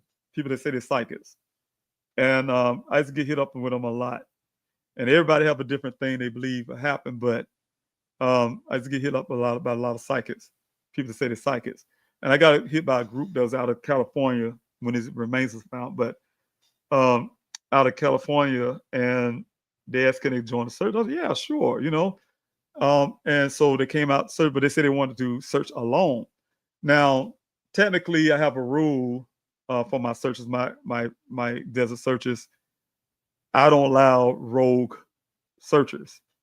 Meaning, and the reason why I have a safety protocol, because I had to be that way, because for me, I look at everybody that come to my searches as family members. But not only just family members, I look at them as somebody else's family members. And then you taking your time out to come out to go find my family, my son, and then something up happening to you under my watch. That's not a no-go. I love my son to death, but I'm not willing to lose anybody to go out there looking for my son. So, because there's in that desert, there's wildlife, from rattlesnakes to jackals to, I mean all kind of stuff. What's called things, kind of like a pig or something, to coyotes, to mountain lions, to, I mean, it's things out there, right?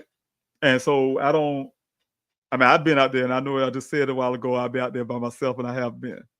But trust me, I was heavily armed. But the thing is, I had the people come out, these psychics from California, and they told me they had a group of people. It's probably like, I think about 8 people or something, probably a little more, about 10, 12. And so when they came, because they said they did whatever they're doing, they want to do it by themselves.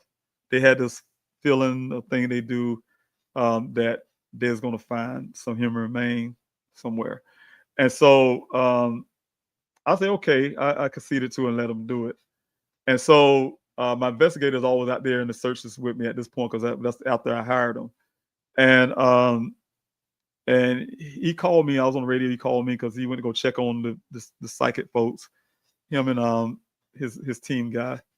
And they called me on the radio and said they found some human remains.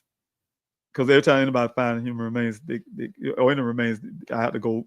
That's why probably, if you come out of search, you see me on the quad, and I'm moving around everywhere. And because I get radio calls and stuff. And so a lot of times they kind of didn't want to tell me because, of course, it's sensitive because it's Daniel. But anyway, when I got there, they found a vertebrae and some other stuff. And I remember looking, because it was, when I saw it, it was very fresh. This is the first time I ever seen the bone actually pink. Still was cartilage there. And I'm not going to say, you guys, please forgive me, it's very graphic. Cartilage was still there. some things are still there, and on the bones itself. So it was a freshly human remain. It looked like a human remain because it's still pinkish in color, like I said. And you know, I'm not an expert. Same thing. The difference is this time, the Buckeye Police Department happened to be coming through Sun Valley Parkway. One officer showed up, and he came to look at the bone, and this is literally what he did. He called his people. Took a picture. He took a picture and he called it in. I guess he sent it up to them. They came back. That's not human. That's not human. It's animal. And I raised, excuse my expression, hell, because at that deep in my spirit, I looked at that because I've been at that point. We had collected so many human remains.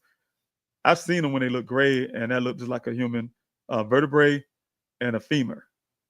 And because I've seen human remains before, and so long story, I raised a lot of noise, and I was really upset, and I demanded them to send it to the because they just looked at it and said no. I made them send it to the medical examiner's office, the picture, and I promise you, they came straight back and said it's human remains. Next thing you know, a lot of Buckeye Police Department showed up. They started putting the tape out. I was looking on the ground. I backed up a little bit before they showed up. I was on the ground. When they said that, I was on the ground. I mean, scrubbing the dirt. And I'm gonna back up with the psychic folks too. They found it first. They the one found that, and it was weird because they said they had a feeling somebody's remains was there or something to that effect. I don't know if they're saying Daniel directly because it kind of spooked me out hearing them before they actually went there to that location. And sure enough, turned out to be some human remain where they said it was gonna be some. And so long story, I was on the ground scrubbing everything because I felt like it was Daniel somehow, right? And so I was scrubbing the ground really hard, looking for every piece I could find. And I hate to be so graphic, you guys, because if it's my son or anybody's really, but especially if it's my son, I want every piece of him that I could find, right? So I was out on the ground looking hard, scrubbing the ground with my hands and stuff, trying to find anything. And so eventually they told us we had to leave Buckeye. And so everybody left but me, and then eventually convinced me to tell me basically, yeah, you need to get up out of here. Oh, well, Mr. Rouse, we'll call you if we find out anything. I didn't want to leave. I was on the shoulder road standing there, and we promised we were gonna tell you, right? So I got in the vehicle and I left. Now, mind you, it's 40-minute drive from Sun Valley Parkway to Phoenix, Arizona. Little 40-minute drive. I say about 45 minutes drive, and that's the way I drive and I roll. And I might sound bad when I say it, I'm a roller. And I was driving, and I promise it ain't been probably 10 minutes or so. I don't know. And I know it wasn't 40 minutes. About 10, 15 minutes later, they called me and said, "Oh, it's not Daniel." I said, "How you know that?" And this, I'm not making this up, y'all. I'm not lying to you, and I'm not saying nothing that's a lie. He told me it's not a black man's bones that he told me. And so I'm thinking in my head is, how did they know that? I thought we all humans, so how you know it's not a black man bones? I didn't ask him, but I'm like, okay. So I ended up calling because I got a call from Brianna Whitley. She's a local news person. I believe it was Brianna, or it could have been Nicole Greer. It could have been one of them. But anyway, called me quick because the word got out because I did it live. Because like I told you, I had my investigator do a live for me video because I had a feeling Buckeye go try to take claim for it. We was out there and the people found it because they do that all the time, try to get some credit like they actually was looking for something. And so I told my investigator, no, we need to do it live now, put it out there that we found some human remains. I just really felt I thought it was going to be Daniel, to be honest with you, and it scared me. And so the news media got a whiff of it. And when they did it, they called me and said, we heard there's some human remains out there. Was one of, but the Buckeye Police, they wouldn't give us no information. I said, well, look, Buckeye Police Department just told me that's not Daniel. They asked me how you know. I said, well, they said it's not a black man's bones. So I wasn't even in Phoenix yet. And to this day, I don't know who it was. But I do know the skull that we found out there in 2022, no, it was 2021, belongs to a family that I do know. But that remains wasn't, they said, Daniel, because it's not a black man's bones. And so I don't know. And I don't know, I'm not a pathologist and all that stuff. Like I said, I thought we was all human, our bones the same. I don't know. Maybe our bones are different or something. I don't know. But that's what I was told by the Buckeye Police Department. And let's see here. Let's see if I can find any more questions. Here we go, another one. You got anything on? Oh, I got a question right here from Baby Ray Love off of. I'm coming back to your question, Lucia, too, as well, because I don't want yours to disappear on Instagram. It will disappear. Question is, how many missing loved ones have been found out there? And I count 7 or 8. And Buckeye would say only 2 because it hurts their crime statistics. They the one told me, that's like the one story I just told you, that those are human remains. I didn't go take a picture and send it up or say, yes, these are human remains. I mean, some of them look like human remains when we was looking, but like I was telling volunteers, we're not experts out here. Let them do their job, and they'll do it. They the one came back and told me the femurs was human. This vertebrae is human. This other part is human. They the one was doing that, not us. So they the one that got us up to those numbers. So that's the answer to that question. The other question here from Lucia: did you take pictures and logs every time, every item of Daniel's storage items before giving? Oh yes. I made sure that they had their body cams on. That was good as a transfer. I wonder if I put it out. Yeah, I put it out like this. My secretary for Dan Ross Foundation was there to make sure she documented, taking pictures, video. So we have that as well. Every item, mask, a copy, signed by both myself and the Buckeye Police Department when they picked them up. So yeah, I have all of that catalog and everything. So what I gave him. Now I can tell you I did leave Detective Adams a message the other day because like I said, they won't answer my call for a week now. Return my call for a week now.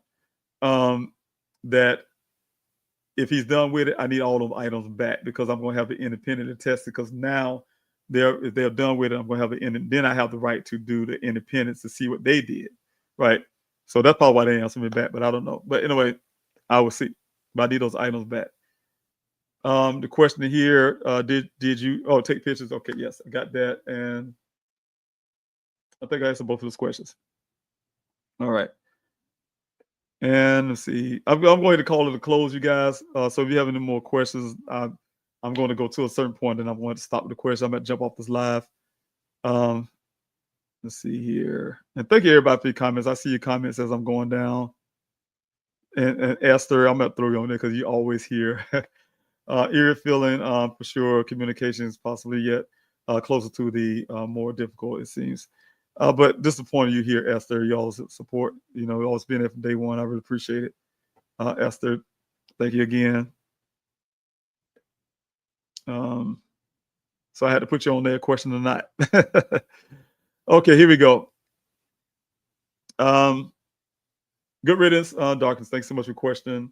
Did he work for the state? Okay, I think I answered that one already.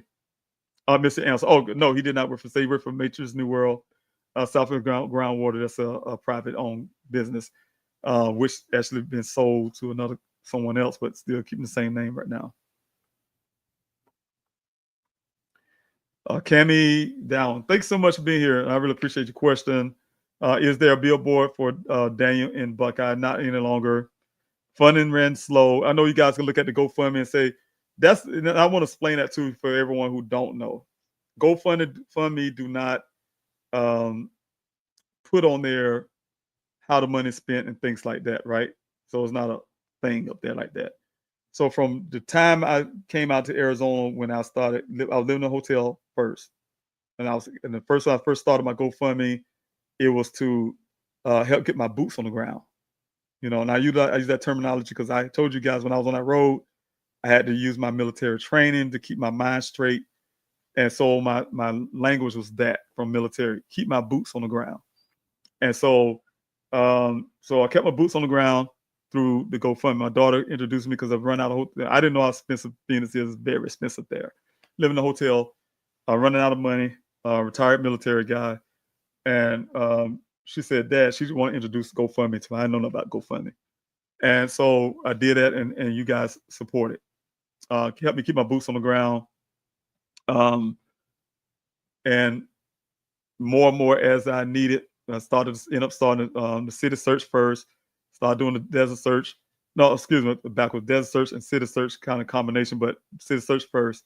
But I mean, not long after the desert search, but started raising the GoFundMe up as it go. But long story short, it just shows from 2021 to 2025 how much was collected to date.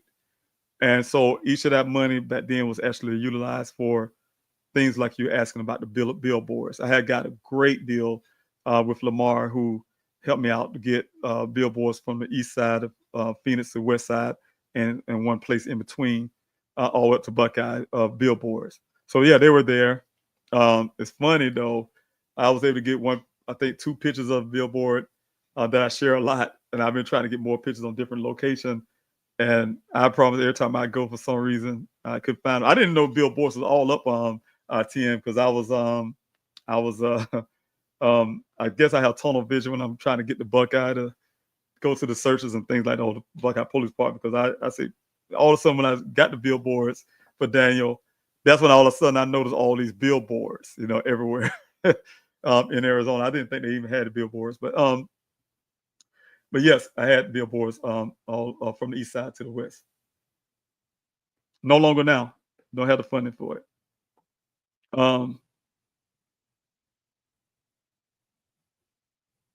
Let's see.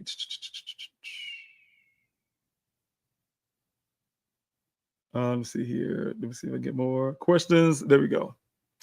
Lucille, thanks so much again. Yes, I also ask about Daniel's company's tracking of employees being at their destination. And my auntie, and I did too, I had a meeting with them, but my auntie grilled them on that.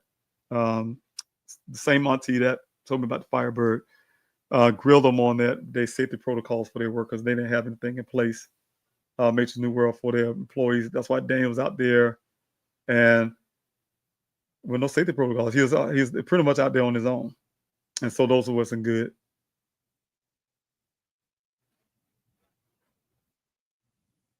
Let's see here. Any more questions, guys? If you guys have any questions again, let's see. I think I see something going here. Y'all get a question again. Put a question mark before. Oh, there you go, Keish. Hey, there you go. Somebody I know. And thanks so much for moderating, because oh my gosh, I think I've seen a message now that was kind of faded. So I'm assuming that you was able to catch something that would have came up for me, and I really appreciate you, Keisha. I appreciate everyone. Appreciate everyone else, Tatia and everybody else who's moderating and just happen to see this live and jump on it and do the moderation. I really appreciate it because you know, I had some lives before with porn was coming up, all kind of stuff people was doing. People, like I tell you, you know, you got people out there who got that mindset. Really quick, Keisha, before I answer your question, I'm gonna answer that question coming up. I remember Sarah Seidner from CNN was out in the desert with me at one point. Was doing a shoot for CNN, and she and I told the story before, but anyway, after the search, we were standing out there, and the cameraman was getting his stuff together, and me and her was having a conversation. I told her about the death threats that I was having out there in the desert, and then she didn't, not that she was taking it lightly. When I say this, she wasn't taking it lightly, but she was telling me something.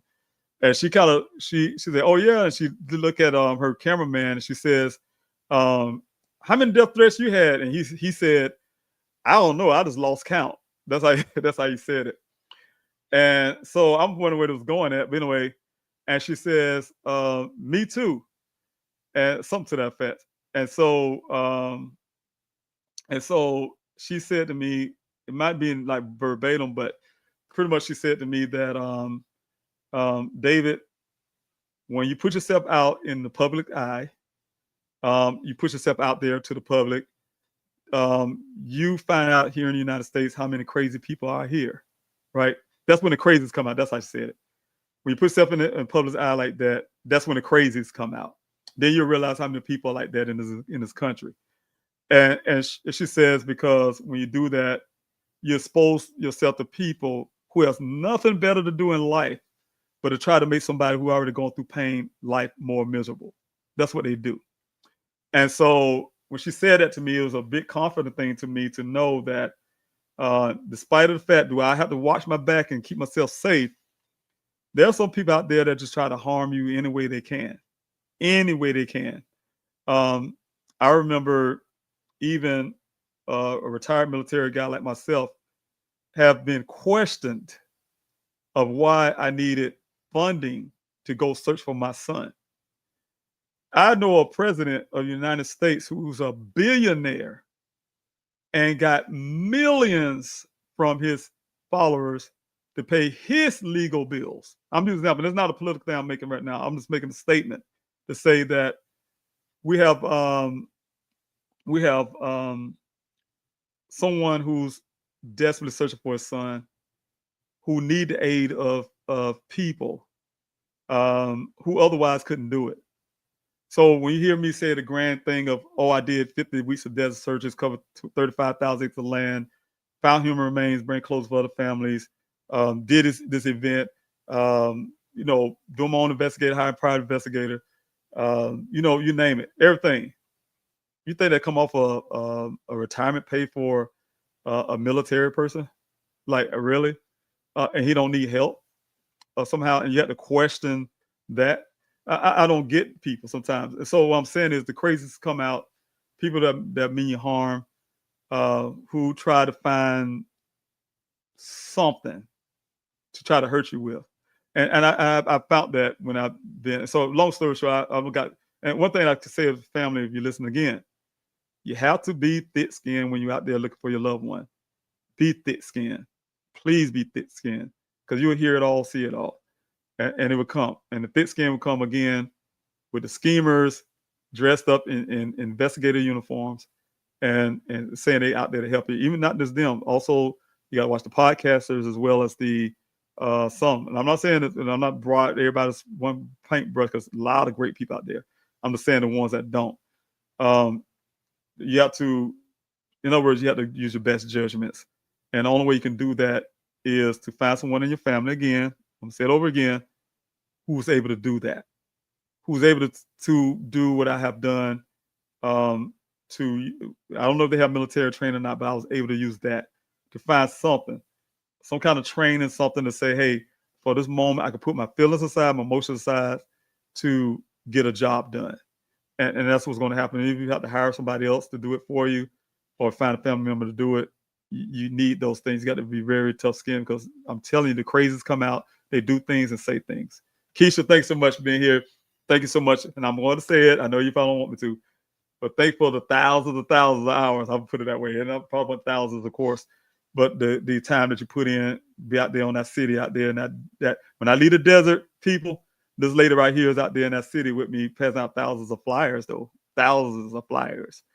Passing out thousands of flyers to people to get Daniel's awareness out there, and still putting out flyers and putting things out there, doing some work behind the scenes. I really appreciate you, Keisha, for what you do.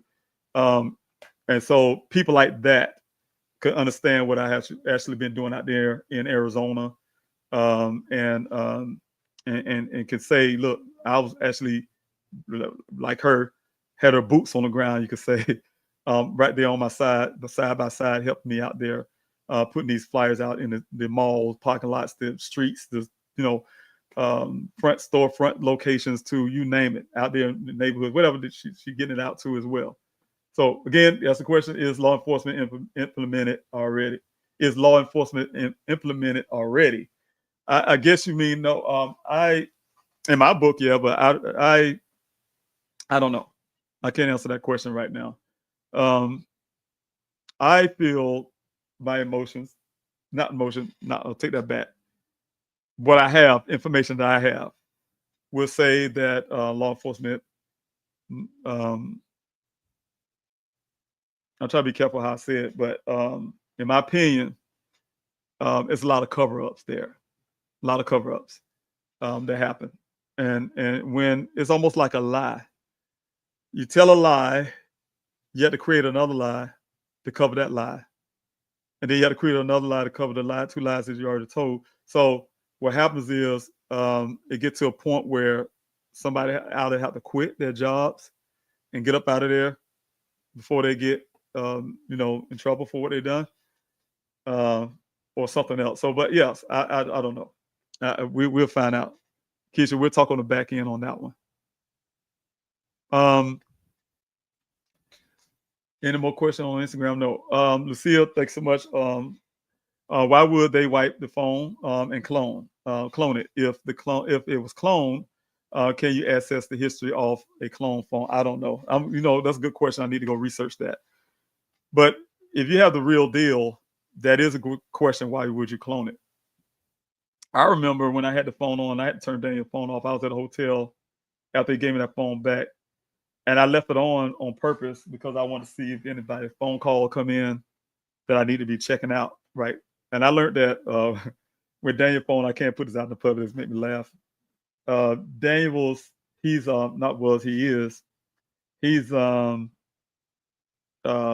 I think he take his time seriously. Daniel have an alarm for everything. I was telling somebody that for a professional. He has an alarm for everything. But anyway, like I said, I leave his phone on to see if what kind of calls he get and who called, things like that. And when I was doing that, I looked at my phone. I was at the hotel, and I saw his phone moving around. It was weird. I was looking at the Google tracker, and it showed that he was moving around Buckeye. And I was looking at the phone, but the phone's right here next to me. But I'm right here in Phoenix, And then I realized, I said, okay, Detective Bivens said he cloned his phone. So now they know where I'm at. That's how I looked at it. So I turned the phone off. Because whatever they did with that phone, the Buckeye Police Department, I don't know, it's like remotely, but whatever they did, it shows wherever Detective Biffin was moving, or whoever had, I'm assuming him, because he's the only one I know that have cloned it, he said. It shows they moving what they were doing in Buckeye. They're moving, the officer himself that day. I'm talking this way after the vehicle showed up, and they gave me the phone. So I don't know why he cloned it when you have the real deal. Why do you need to clone it? Outside the fact that Detective Biffin himself told me in the call that I recorded of myself, that he saw no reason to do any investigation or any forensics on the scene of the crime scene, the scene where the vehicle was found. And he had seen no reason to do that. He literally told me that. And the fact that because of that, they could have say, look, just give everything over. But I don't know. They cloned it and that was it. I'm going to give them no excuse, but I don't understand it.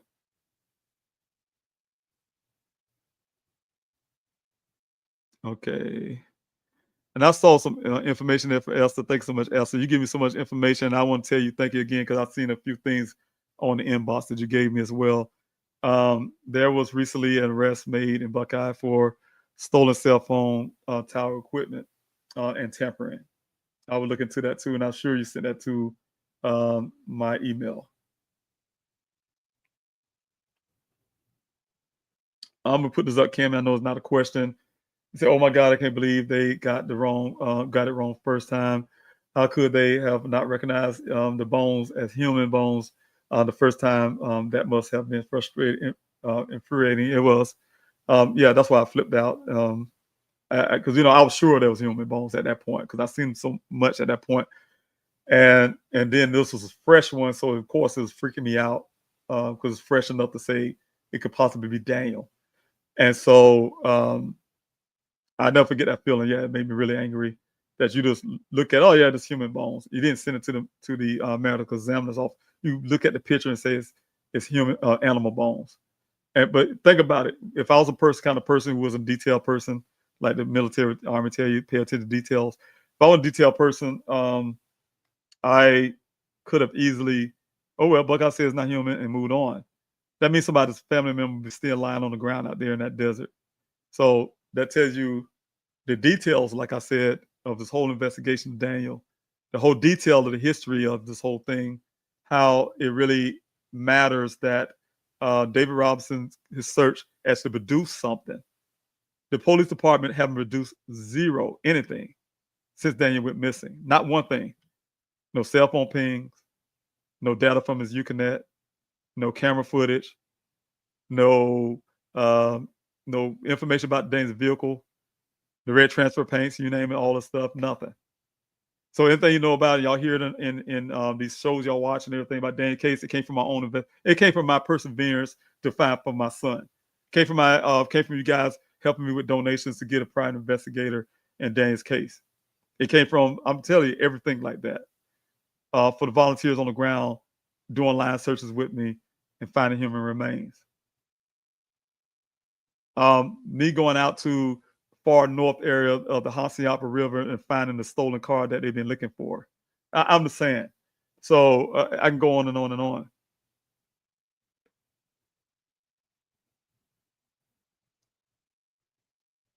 Thank you, Lucia, for your questions. I'm getting down too close to the end. Thank you so much, everyone. I think Baby Ray Love, I think I answered that question. Yes, I mean, missing loved ones have been found out there. And like I said, my number is like 6 or 7, but I mean 7 or 8. But, yes, Buckeye is only 2.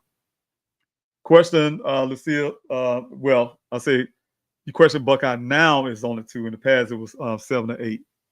So that's how that works. They moved it down to 7 to 2 for the media and you all's sake. Do the video of people do you video the people at the searches? No, I don't. Not necessarily. What I have done is, they could have been caught on some footage that I have when I got the drone out there.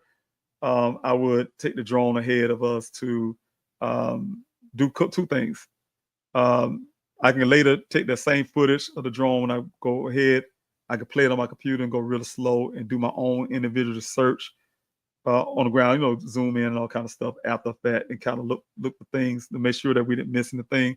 But at the same time, I go forward with the drone to make sure that while the volunteers are doing a line search going forward, they're not running into some unforeseen dangers and things like that. So to keep the volunteer searchers safe. But like I said, the camera could easily catch people while it's moving. But no, not literally videotaping people. No, I don't do that. And we do have media out there. They take pictures of volunteers and we all together and things like that. But outside of that, no, not part of my searches. Let's see.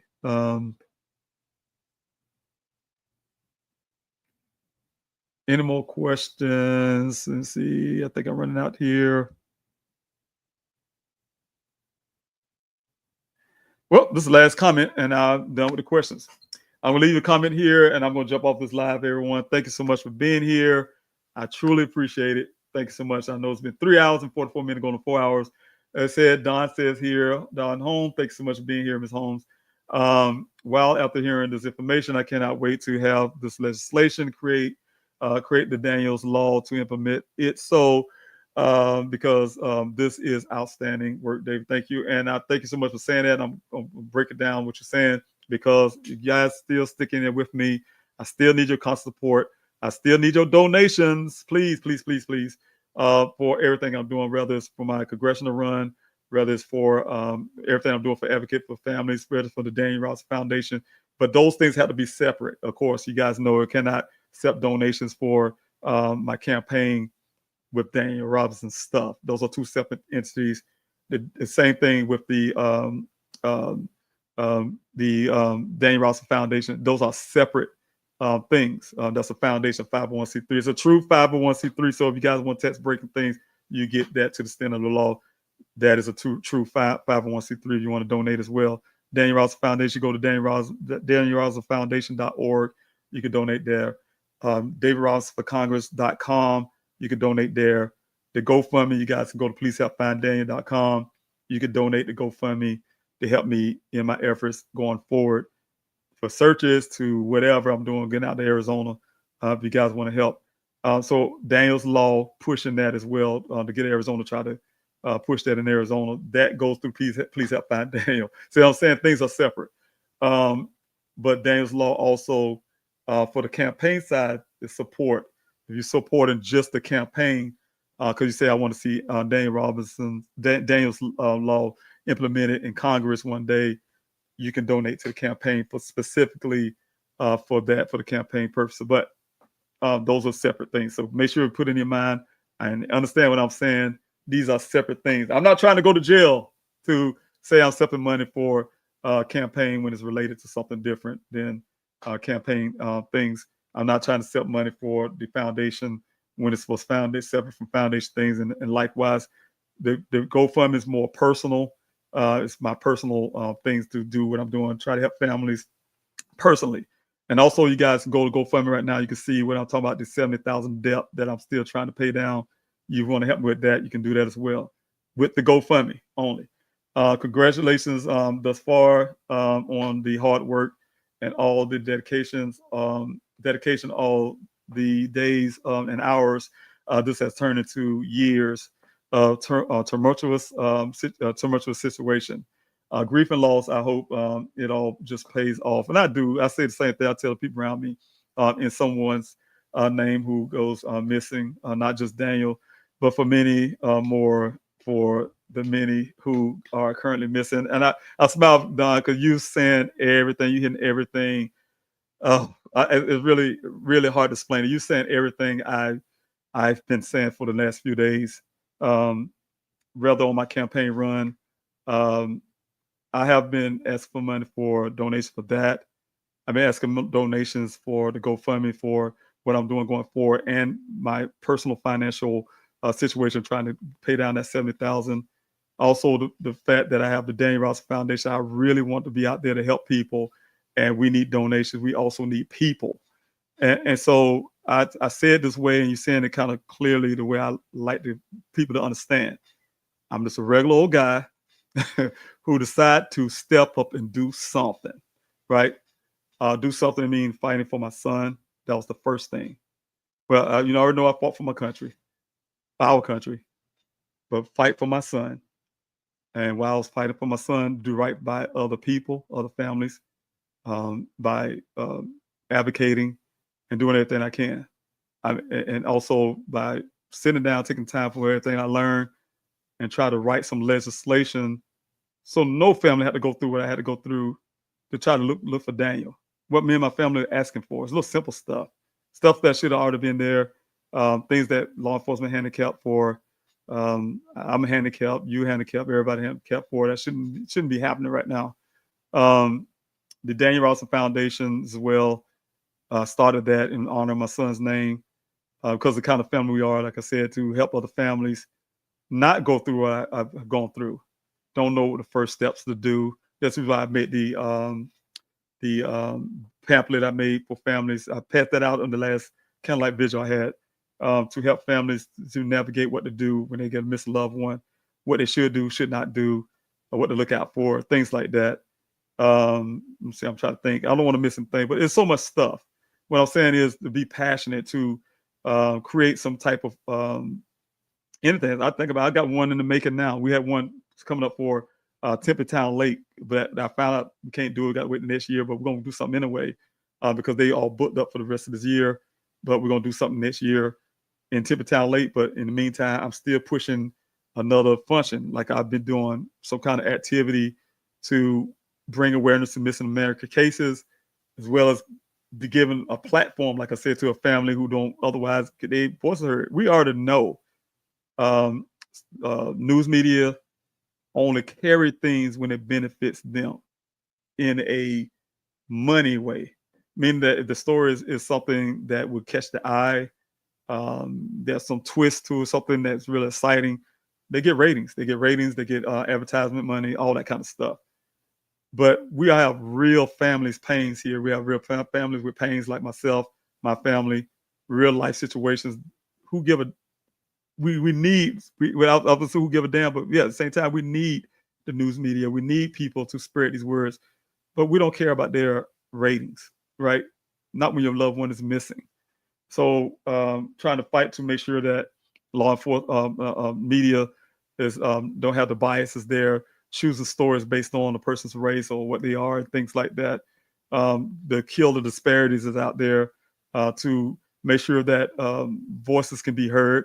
So that's why I have the little things like This Is Live to talk about missing American cases, just to help hopefully have families. I've been trying hard at times to get families to come on here, but I can't tell you people don't like to be on camera. I didn't at one point, and I still don't, but I do it because I know I have to. But you have, you know, you get what I'm saying. In other words, what I'm saying is this. I can keep going on, and I've been another hour. But what I'm saying is, a person like me, who could easily go in the corner somewhere, and I'm not trying to draw myself up, and I'm really trying to do it very carefully, but drawing myself up. But what I'm saying is, and I don't need no pat on the back, and I don't need no some type of. I'm not looking for any of that. What I'm saying is, I could have easily just not done anything, but it's not my heart and who the person I am. But I'm trying. So if somebody want to say anything negatory about me or try to do anything, they can't say one thing. They can't say I didn't try. I'm trying. Just a regular old person who don't have millions in it. I don't sit on gold toilets. I don't have a house where I sit on gold toilets every day or whatever. Who got millions and billions in the bank. But the little money I have, a retired guy, trying to do everything I can to help other people. Now, tell me if I'm wrong about that or not. So what I'm saying is, I think I put a lot of time in, and I'm really being honest with you guys. I'm tired. I lost weight, tired, stressed all the time. That's an understatement. Busy all the time. People that know me in my normal life, busy all the time. I have some people got offended because they say, I tell them, "Hey, look, I'm gonna call you tomorrow," or "Yeah, we're gonna do this," and then I forget because I get so many things thrown at me one time. I'm running the Daniel Robinson Foundation, trying to do a campaign, trying to fight for my son, trying to advocate for other families. I mean, I go on. I just got so many things happening at wall at one time. And then I asked someone to, so when I ask people to help me out, I really mean it when I say I need help. So whether that's donating, whether that's being a part, like joining my campaign, whether that's being a part of the Daniel Robinson Foundation, join the Daniel Robinson Foundation because we need people. Trust me, I have Shauna here. She's part of Daniel Robinson Foundation. The secretary, she's right here doing the moderation. I'm putting you up, Shauna. I'm sorry, put your name out there, but it's there. And they know we need people. We need people. We need people who like them, like Shauna, who care and want to see that Daniel Robinson Foundation succeed. Want to see us actually do what we say we want to do for people. This thing here behind me, and I had to say it this way, and it's really delicately touchy because it's the blue and the red thing in this country. It's the political thing. They made it so nasty that a normal person like myself, who actually standing up against things, I'm gonna say it that way, and run for office to do something good, can get a bad name. I have somebody say, "Oh man, you're a liberal, this and that." Don't know nothing about me. They call me all kind of names to who I am as a person. But if anybody was watching anything I've been doing for the last 4 years, should have an automatic sense of what type of mind frame I have when it comes to try to help other people. You can call me, you can paint me on one stroke of a brush because happen to be a Democrat. I was doing something for my family. We're having a family reunion coming up, and I went to a hotel yesterday to look at a conference room before I had my meeting. And I went in there to talk to the person, and I was standing in line waiting on them to check people in or whatever, because I didn't want to block the people who was going to stay at the hotel. And this lady was in front of me. She said, "Look at me. I have my campaign shirt on, just like this, say David Robinson for Congress." And she said, "Oh, you canvassing today? You got this you canvass for this David Robinson?" I said, "I am David Robinson." And she said, "What? Oh, you're David?" She said, "I'm from Florida." She was lady from Florida. And she says, "Oh, I should have known." She said, "You're a Democrat or a Republican?" And I said, "I'm a Democrat." And she said, "Oh, I should have known because you got that blue shirt on." And then when she said that, in my mind, I'm like, So I'm identified as a Democrat only because I have a blue shirt on. I know some Democrats campaigns have different colors. I just got blue because blue is one of my favorite colors. You know, it had nothing to do with the fact that now I started thinking about it. I said, you know, she's right.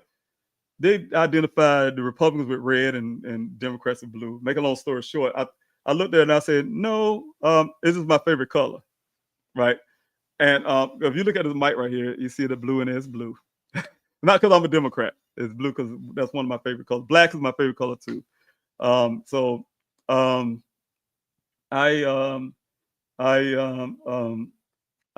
about that. And what happens is separations. It's separations because of that. And I'm gonna have to leave with this. I'm running for Congress, for instance, you guys, and I'm gonna jump off. I'm running for Congress because a couple of things. I told those people in that telecommunication company that would not do nothing for me when I was asking for this information. I'm still to date trying to get this information from them. I told us, don't worry about it. It was a resistance. I was working with the senators in Arizona and trying to get some things done, get answers. And it was resistance, guys. I'm telling you, it was so hurtful because I don't just think about my family. I think about y'all families too. If you got a missing loved one and you got somebody missing right now, and I was thinking about you guys too when I was in that meeting with these people. And I told them this before I got off that live with them, that Google Meet or whatever it was, with these people. And I said, don't worry, I'll just come through your back door. Right. And then I thought about it. I said, oh, here, black man, somebody coming by the back door. But no, I mean it as in, I knew right then I was running for U.S. Congress. And some people said to me, I even had a family member that said to me, why you ran for like school board or what they said, ran for, it was some small office. I forgot what it was. And I said, no, that's not me. I'm going for the biggest thing I can go for. And the reason why I'm going for the biggest thing, because I have a lot of people on Please Help Find Daniel Grassroots movement that need me to. And so when I say I was decided to run for Congress, is because of the people I know that need my help. Because I know there's a lot of people out there that will not stand up for people who have missing America. We run over there. We talk about the opioid crisis and all this stuff. But nobody talk about missing people like that. And so I know because I didn't really know about it until Daniel went missing. And so I said, no, I'm going for the big one. Because people ask me, they say, oh, you running for Congress? And they say, oh, you running for South Carolina State? No, I'm running for U.S. Congress. U.S. Congress. Because I'm the kind of person not only, and you know, it pushed me. I have to do something for these people, right? I have to do something. And so that's the reason I started, even with that, I started working on Daniel's Law, trying to figure out how to put legislation together. And I've been doing it since, and I've finished with what I have.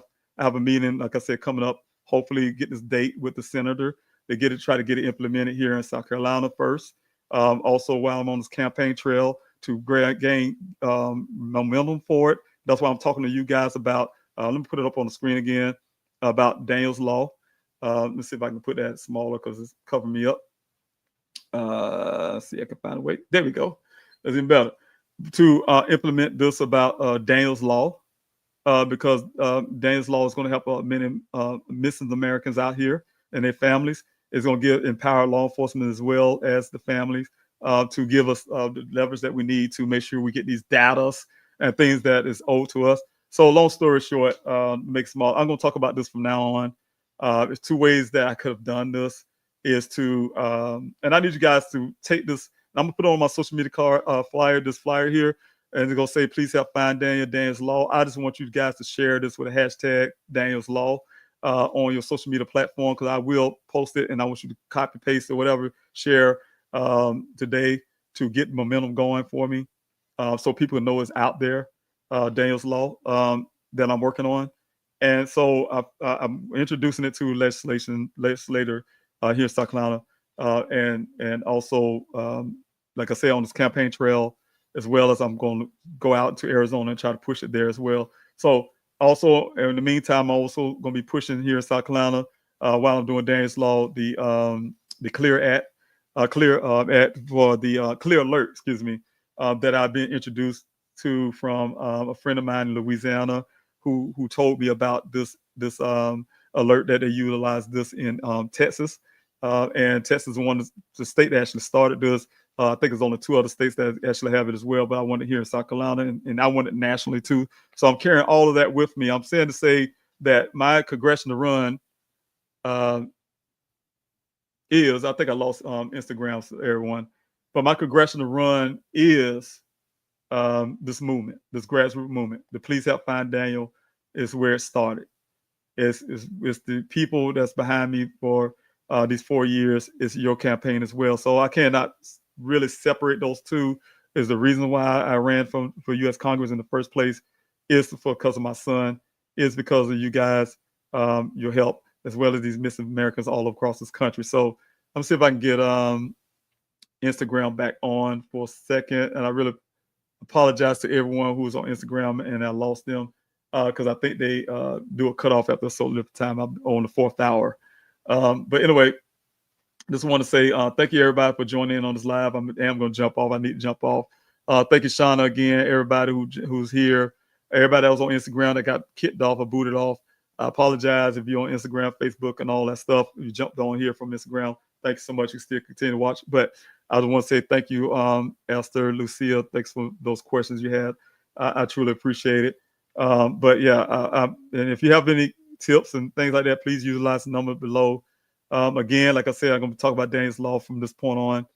Whether it's on my campaign trail, you guys can follow DaveRobsonForCongress.com.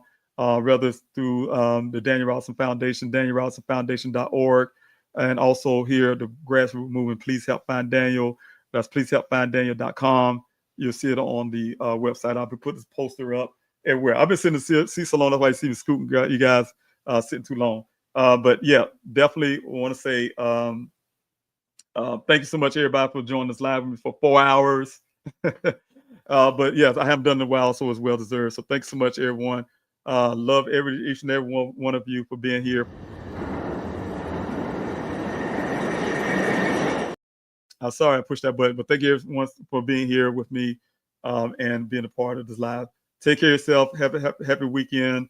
Those who are in South Carolina, don't not forget, I have a town hall for everyone in Congressional District 2. I invited Joe Wilson, your current congressman, who is your current congressman, who should be there to hear his constituents. So far, his team been giving me a lot of excuses, and I get it. That's what they'll do right now. But he need to be there for his constituents. If you don't show up, I'm there for you. You know how I am. I'm a person who care and will be there for you no matter what your party ideologies are, where you're from, if you vote or not, if you vote for me or not. I just want you there to ask all the questions you would like to ask. And I will give you my honest answers I can. I'm not a career politician. I'm not a person who's been in office for years and things like that. And I am a Democrat, and I have Democratic values. But I tell you what, I put people over party. So you come before any party. I don't care what party you're involved in, if you're Democrat or not, or Republican or not, or voter or not. My campaign is different. So I can tell you like that. You can follow me again on DaveRobsonForCongress.com, and you can learn more about that, who I am, and what my stances are, and what I really believe in. So again, people over party is who I am. And thank you, everybody, for being a part of this live this evening. Whatever time it is right now. Wow, 7 o'clock at night here in Columbia, South Carolina.